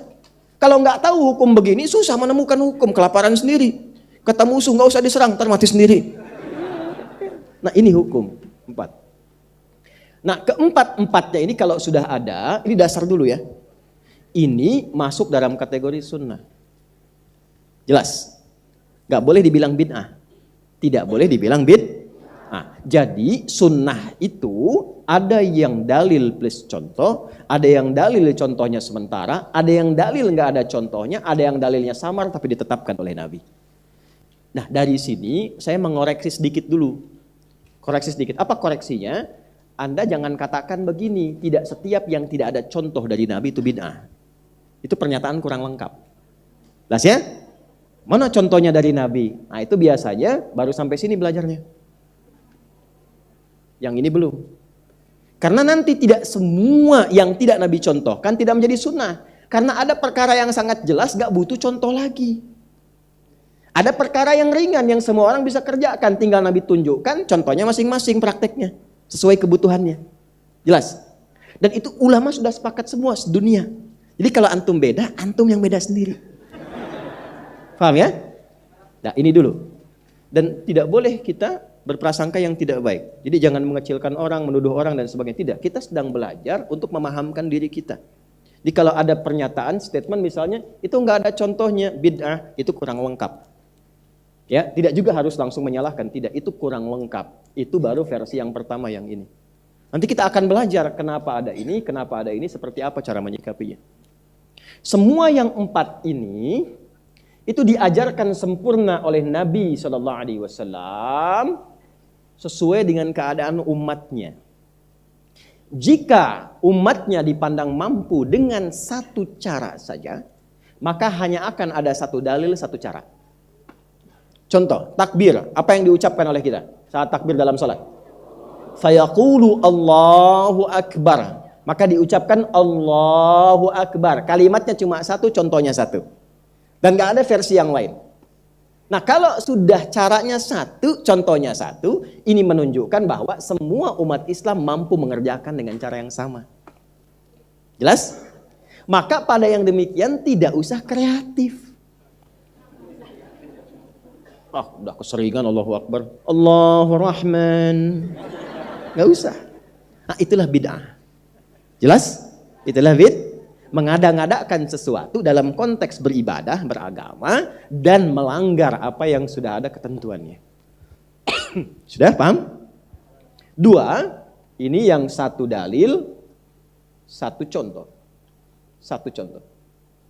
2, Ada yang beragam dalil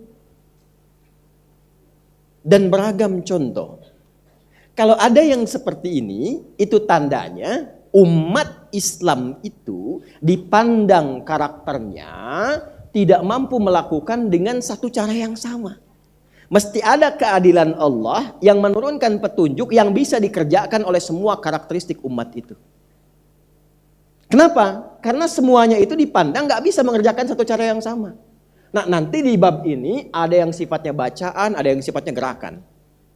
Contoh yang bacaan. Kita kan taunya Al-Quran yang kita baca. Baik. Dengan satu bacaan cara.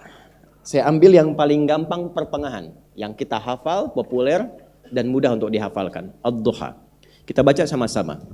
Bismillahirrahmanirrahim. Wad-duha. Wal-layli idha ma wad. Walal khairul walasaufa. Tahan sampai situ dulu. Stop dulu. Bagi kita baca itu ringan. Tapi saat Quran diturunkan di suku Arab itu ada yang nggak bisa A. Setiap dibacakan A dia jawab E.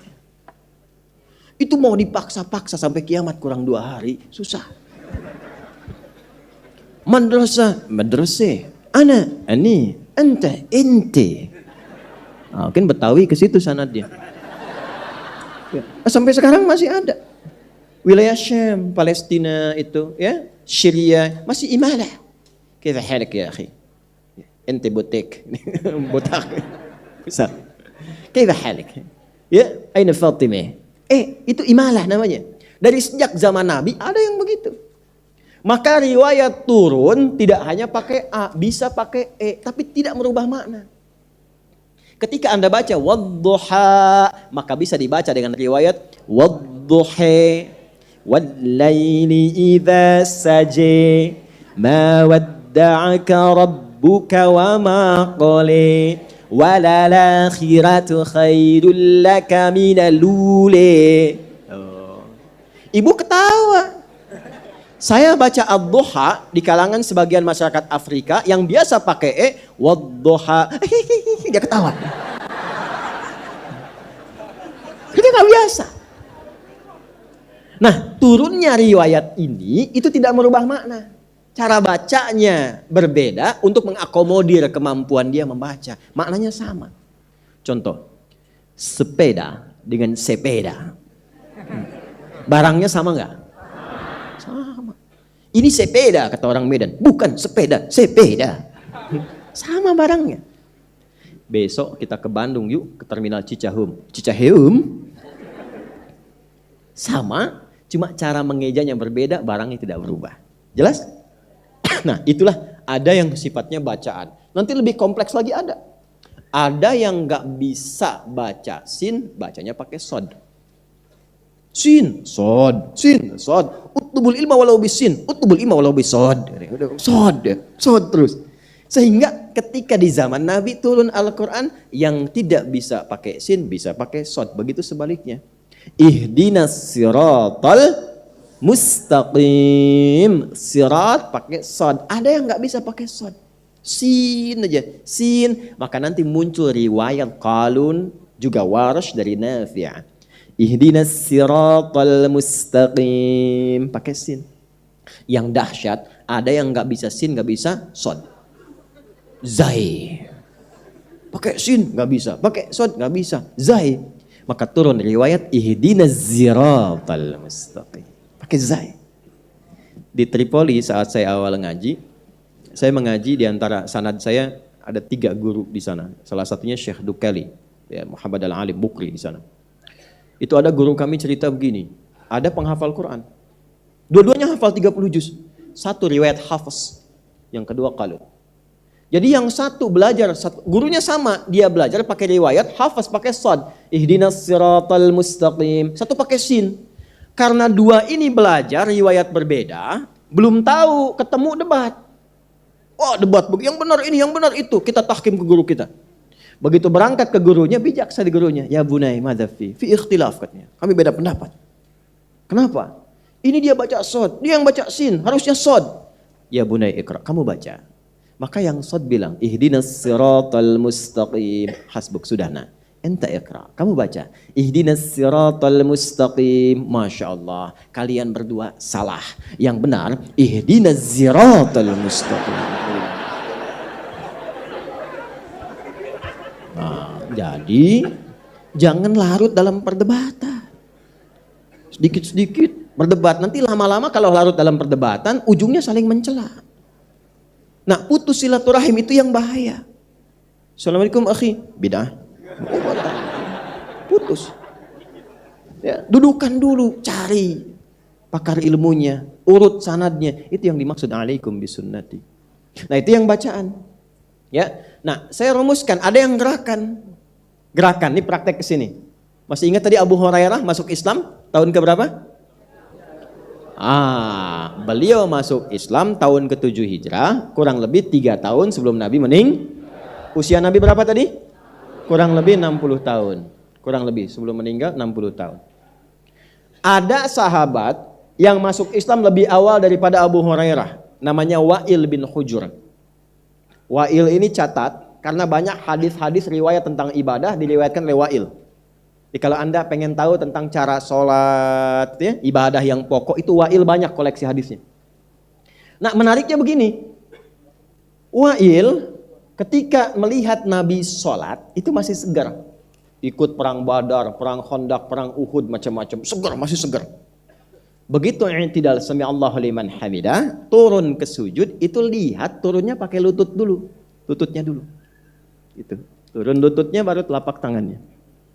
Baik, lalu dikumpulkan ini oleh Imam Abu Daud dalam kitab sunannya, nomor hadis 838. Abu Hurairah itu masuk Islamnya, tadi Nabi sudah 60 tahun.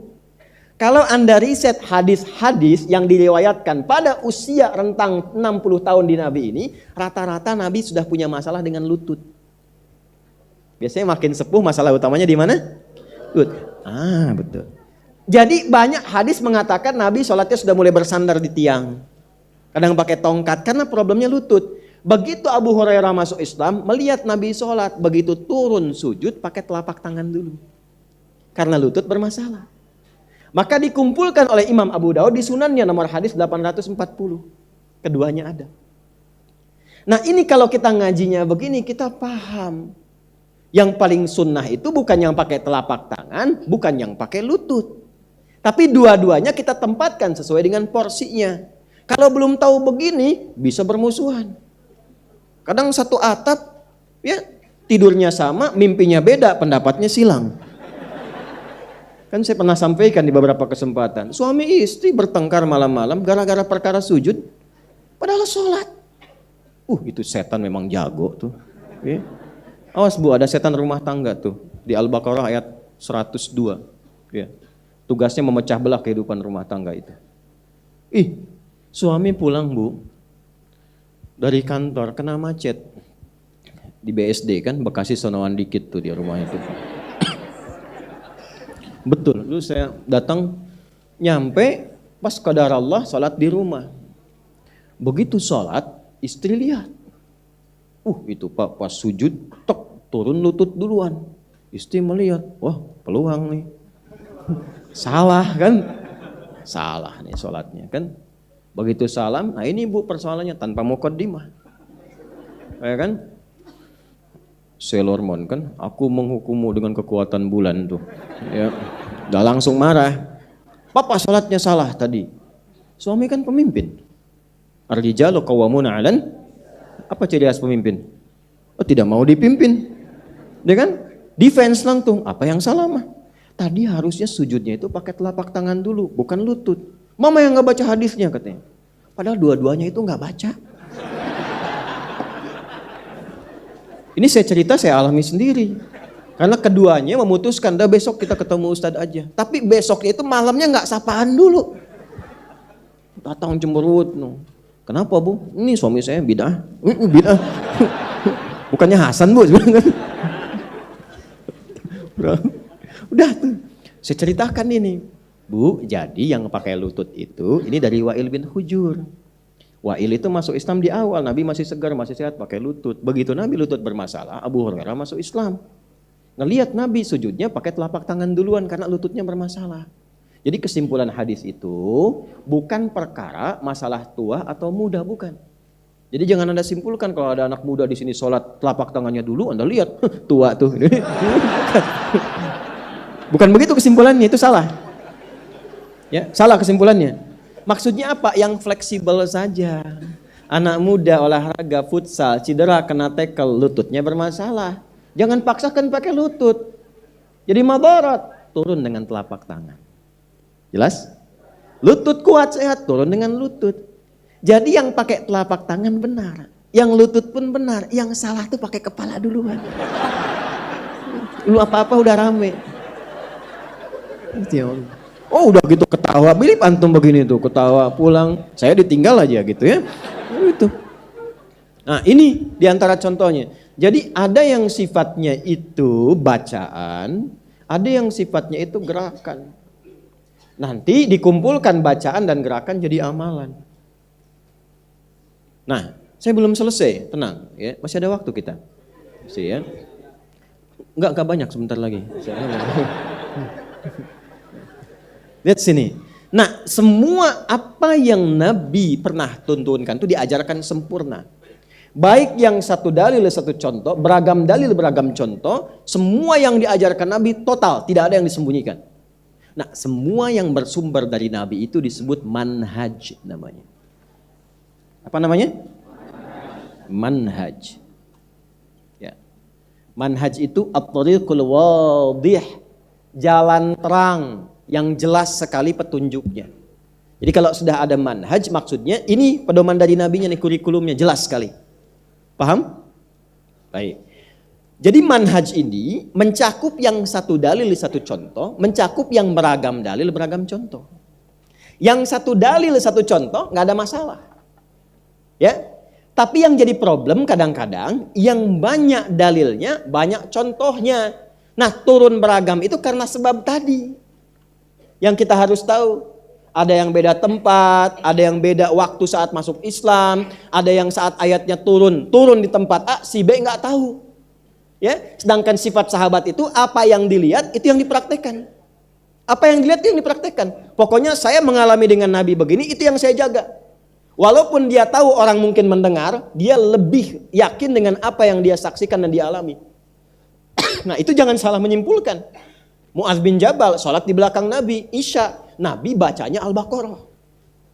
Selesai itu Mu'adz ngimamin masyarakatnya, balik ke tempatnya jadi imam, ngimamin Al-Baqarah. Mula-mula ada semua, begitu salam nengok kosong. Ya, jadi bukan di sini saja di Tanah Kusir, era dulu pun sudah ada yang begitu. Ya, kosong Pak, itu nyata dalam riwayat hadis. Ya, semalam saya sampaikan juga di Bogor, kata Mu'adz munafik nih orang-orang. Kan ciri orang munafik malah sholat Isya. Awas, hati-hati. Gak terima masyarakat dibilang munafik. Ente yang kepanjangan katanya. Ayo kita adukan pada Nabi, ngadu ke Nabi.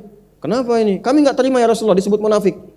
Udah capek pulang bertani, masih keringetan, bersih-bersih, sholat di belakang Mu'adz, dia main Baqarahan. Ada.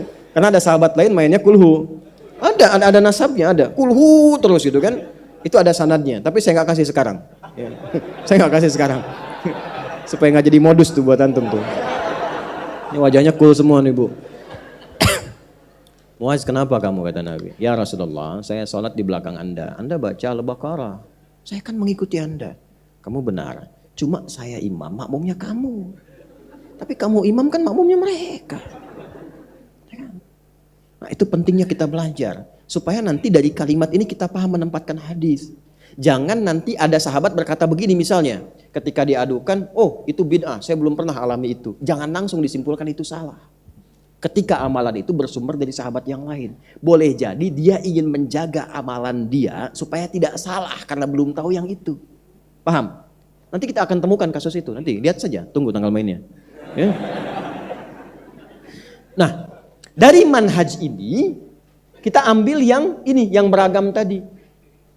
Nah, beragam sesuatu yang tidak sama, yang mungkin ada perbedaan, itulah yang disebut dengan ikhtilaf. Ikhtilaf.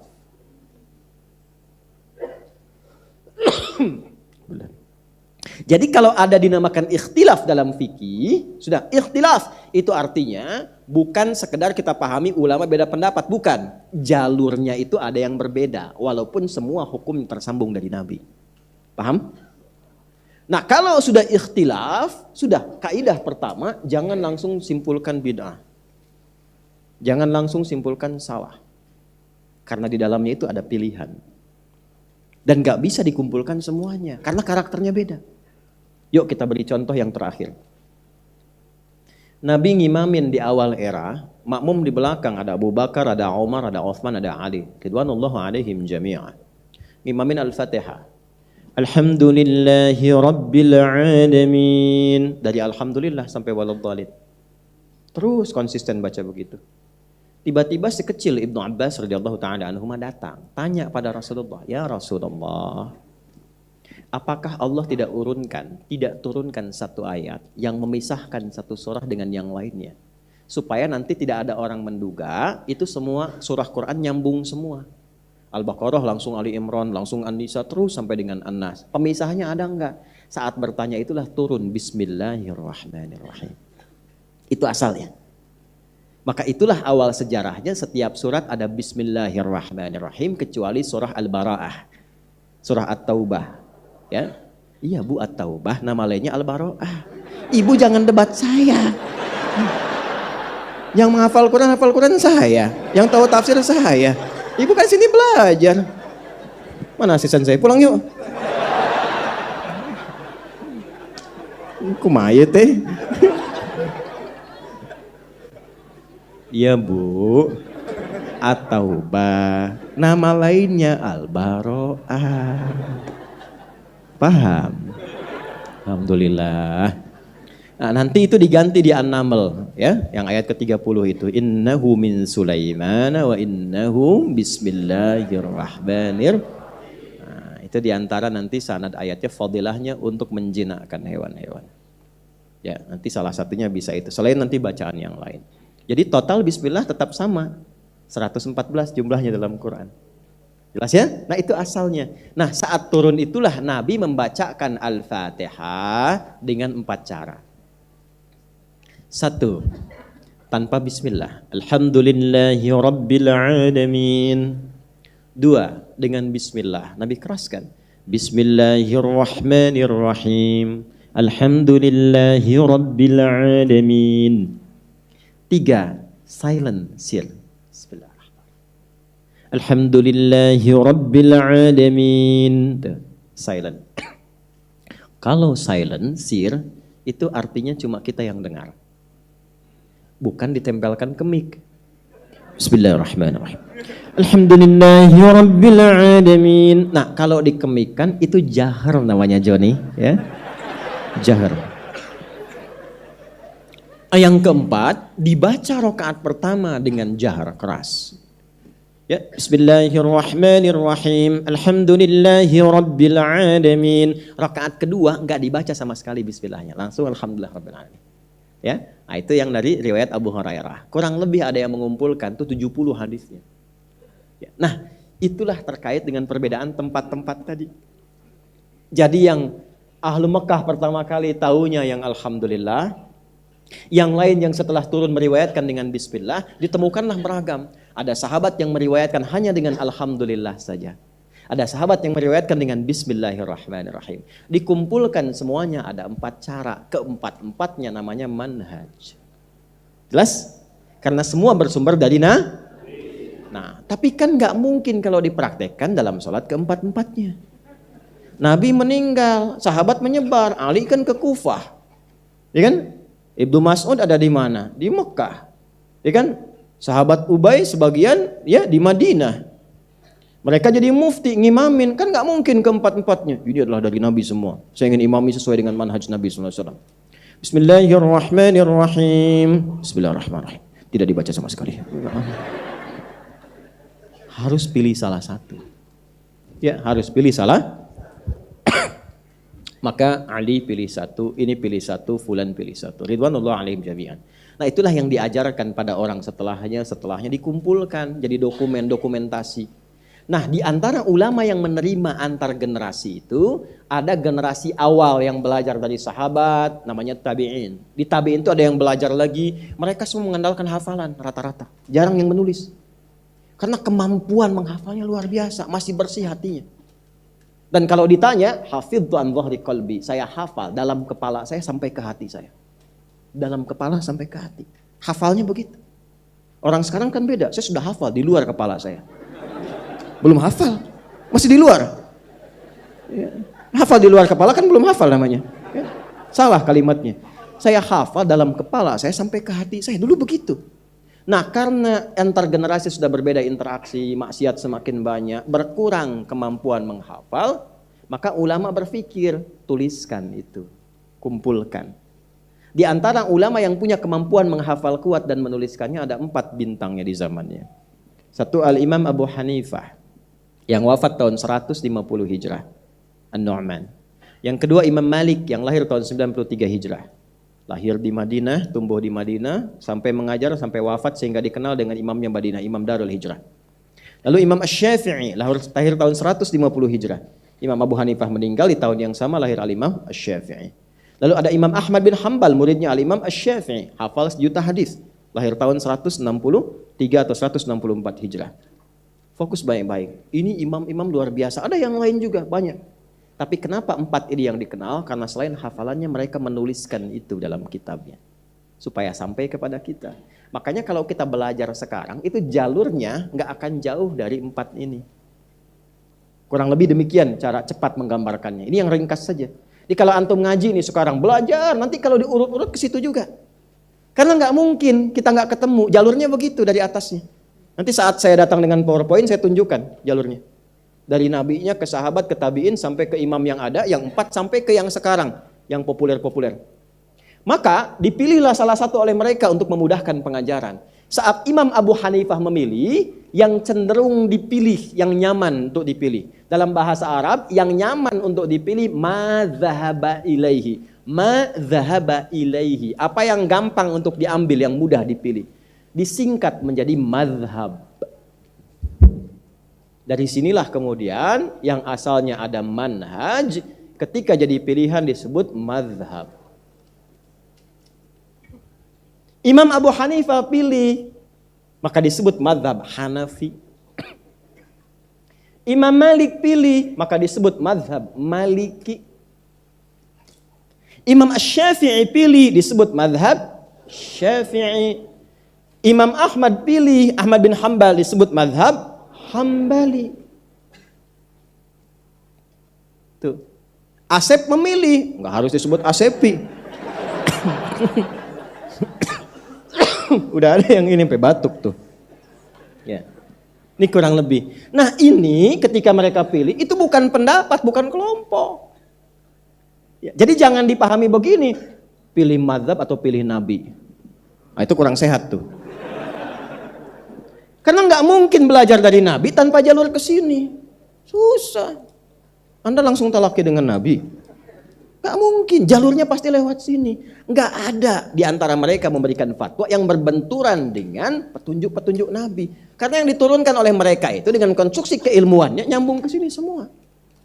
Hati-hati, jangan salah memahami. Ya, nah ini memang begini caranya, dimanapun seperti itu. Nanti belajar nih. Misalnya yang Hanafi sekarang ada di Asia Selatan, India, Pakistan, rata-rata Hanafi, ngambil jalurnya ke situ.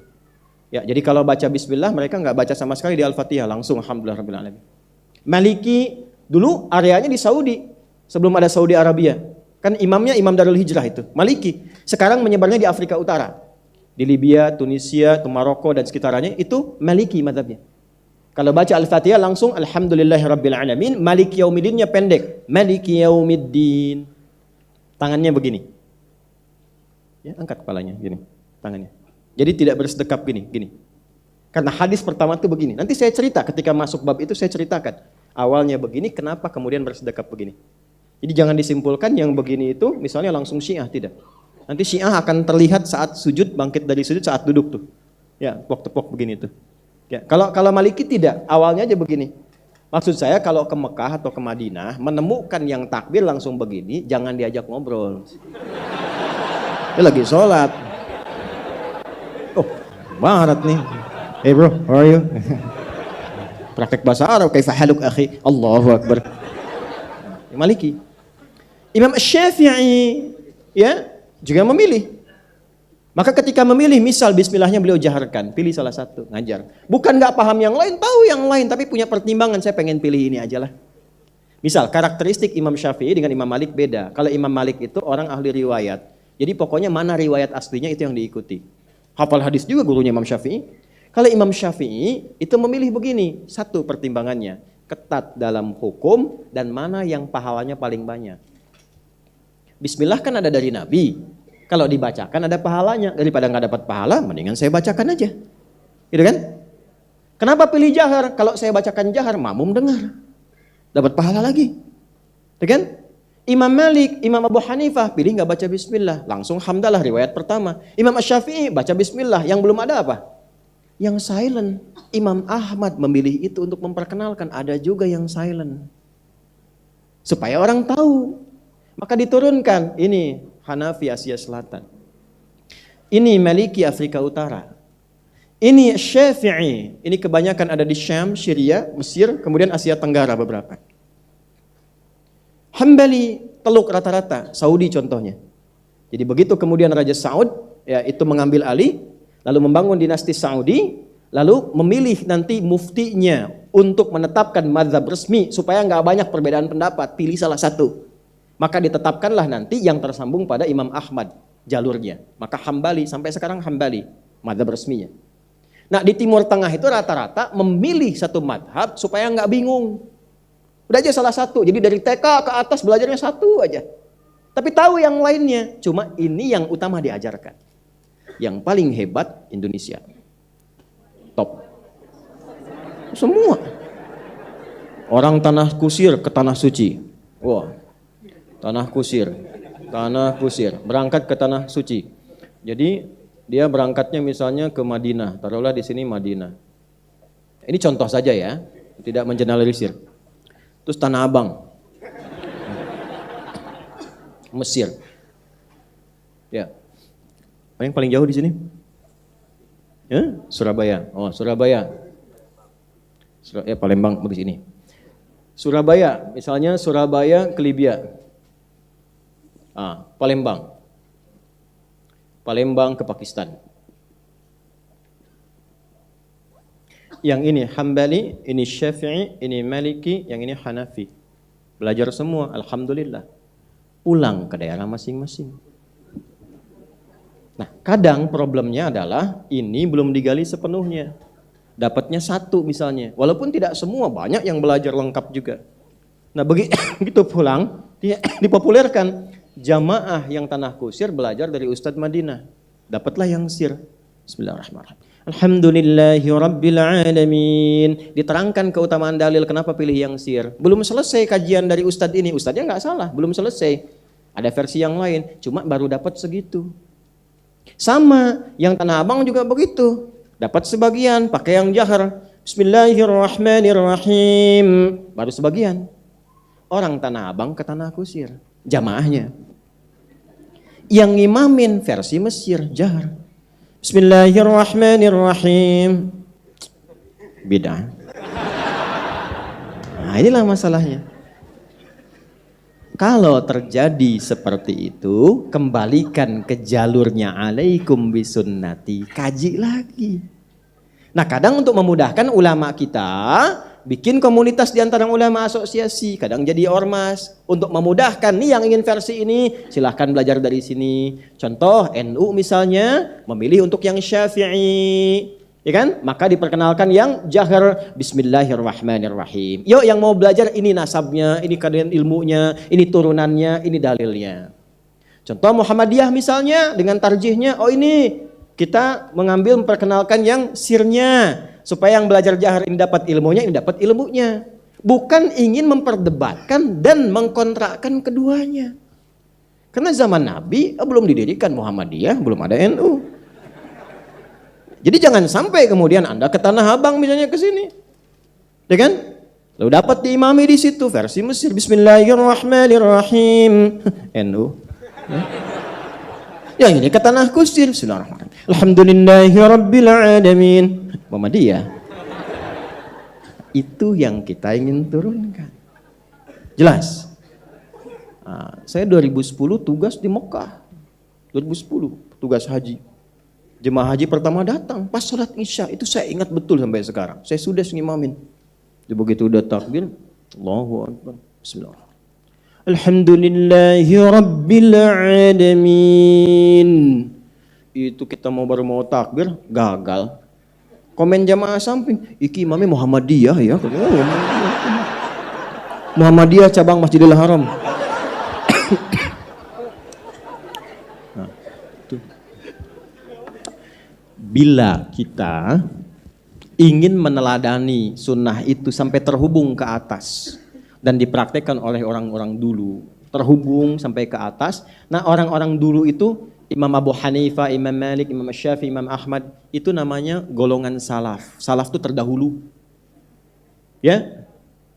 Golongan terdahulu. Yang terdahulu yang dulu, yang sekarang namanya khalaf. Batas antara salaf itu tahun kedua sampai tahun ketiga hijrah. Itu salaf namanya. Kalau kita ingin ikuti metodologinya, ingin ikut seperti itu, ingin sholatnya seperti mereka, dalilnya begitu, orang yang ikut disebut salafi namanya. Di salafi itu sifat, bukan kelompok. Nah, saya sering mengatakan orang Islam itu dalam sifatnya pasti salafi, pasti ngikut ke atas. Nggak mungkin ada orang Islam sholat beda sendiri. Ya, jadi kalau disebutkan salafi itu bukan klaim kelompok, bukan komunitas, tapi satu sifat metodologi untuk ikut ke atas. Ya. Dan jalurnya banyak. Jalurnya banyak. Ya, yang rata-rata teman-teman yang mengatakan salafi itu kalau saya lihat jalurnya jalur Imam Ahmad bin Hambal. Yang ngajinya apa? Ibnu Qayyim al-Jauziyah, Syekhul Islam Ibnu Taimiyah, ya, misalnya Al-Albani dan sebagainya. Itu jalurnya Imam Ahmad bin Hambal. Bermadzhab juga ke atas. Jelas ya? Yang lainnya ada yang pakai Asy-Syafi'i, ada yang pakai apa lagi misalnya? Ya, Hanafi, ada yang pakai apa lagi? Maliki. Jadi jangan bertengkar dengan nama di situ. Jelas. Dan rata-rata semuanya ini yang ada khalafi semua. Khalafi era kini. Jangan sampai menjadi khilafi. Kenapa? Karena kurang pengetahuan. Coba bayangkan ya. Bayangkan. Kebayang nggak? Ya tidak, kan belum saya sebutkan. Ya, coba. Anda ngaji Quran, Qurannya sama. Ngaji hadis, hadisnya sama. Kok bisa ngaji Quran yang sama, hadis yang sama, kok bisa bertengkar ujungnya? Sedangkan di Quran itu ada larangan berselisih. Ada larangan mencela. Ada larangan bergibah. Ada perintah untuk mengklarifikasi. Jadi Quran yang mana yang Anda baca? Hadis yang mana yang Anda pelajari? Coba pikirkan dengan hati yang bening. Anda boleh belajar dengan saya, tapi tidak harus semua yang dari saya Anda ambil begitu. Kalau Anda tidak sepakat, tinggalkan. Tapi tidak harus mencela. Karena boleh jadi setiap orang itu punya landasan ketika dia beramal. Dan itu dihisab di hari kiamat. Ya, kan fair kan? Ya, Anda silahkan ambil apa yang Anda yakin di dalamnya. Silahkan. Tapi tidak harus mencela. Kenapa harus mencela? Kenapa harus menuduh? Justru ketika dicela, pahalanya ditransfer kepada yang dicela, dan itu bertentangan dengan kitab yang dikaji. Nah, itu yang perlu kita perbaiki sekarang ini. Dan saya tidak pernah mengajar Anda untuk mencela orang lain. Saya tidak mengajarkan Anda untuk mengumpulkan amunisi menuduh orang lain, tidak. Dan saya tidak pernah mengakui seorang murid yang belajar hanya mengambil ilmu untuk mencela orang, tidak. Hormati, beda pendapat gak apa-apa, tapi jangan sampai menjadikan itu terhambat kita untuk saling menyapa dan minum teh bersama. Ya, Assalamualaikum akhi, beda manhaj. Oh. Kalau beda manhaj, kafir artinya. Kan beda petunjuknya dari Nabi, bahaya itu. Dan itu akan mencari pemiliknya.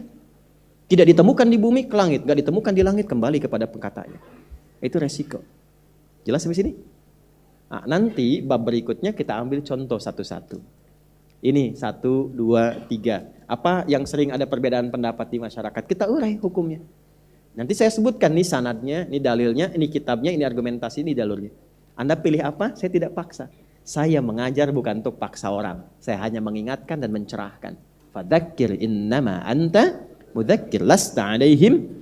Ketika seorang ustadz mengajar hanya untuk menguasai jamaah dan melarang untuk belajar ke ustadz-ustadz lain, disitulah awal musibah tiba.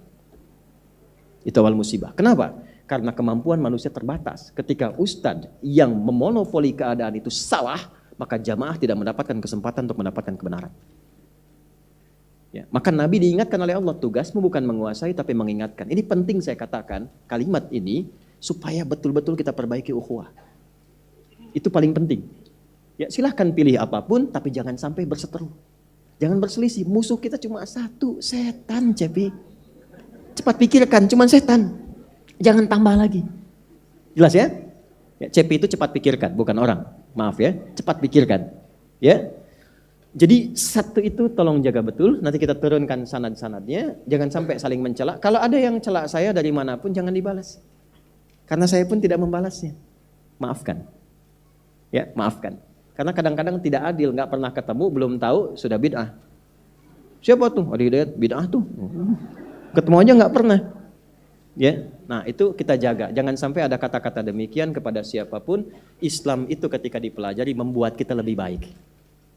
Orang jahiliyah saling mencaci, masuk Islam saling menyayangi. Orang jahiliyah saling memukul, masuk Islam saling merangkul. Anda sudah muslim, udah ada Quran yang sama, nabinya sama, hadisnya pun indah dan sama. Kenapa keluar dari sifat-sifat kemuliaan itu? Fikih ikhtilaf mengajarkan kepada kita cara memahami dengan baik untuk memilih dengan argumentatif dan dengan itu kita menjalani dengan tenang. Sepakat sampai sini? Baik ya. Susah kalau nggak sepakat, memang ini kan yang harus dipilih. Baik, jadi itulah namanya fikih ikhtilaf. Dasar-dasar untuk memahami itu. Kalau melihat ada perbedaan-perbedaan, rumusnya seperti tadi itu. Insya Allah saya akan ambil 3 kali pertemuan untuk memberikan contoh. Setelah paham itu, dasarnya dikuasai, nanti baru kita kembalikan lagi ke surah An-Nazi'at. Jelas sampai sini? Baik. Bismillahirrahmanirrahim. Alhamdulillahi rabbil alamin arrahmanir rahim maliki yaumiddin iyyaka na'budu wa iyyaka nasta'in ihdinas siratal mustaqim siratal ladzina an'amta 'alaihim ghairil maghdubi 'alaihim waladdallin. Allahumma shalli wa sallim ala rasulika al-karim nabiyyikal amin sayyidina Muhammadin wa ala alihi wa sahbihi ajma'in. Rabbana la tada' lana fi maqamina hadha wa fi kulli maqamin dhanban illa ghafartah wa la hamman illa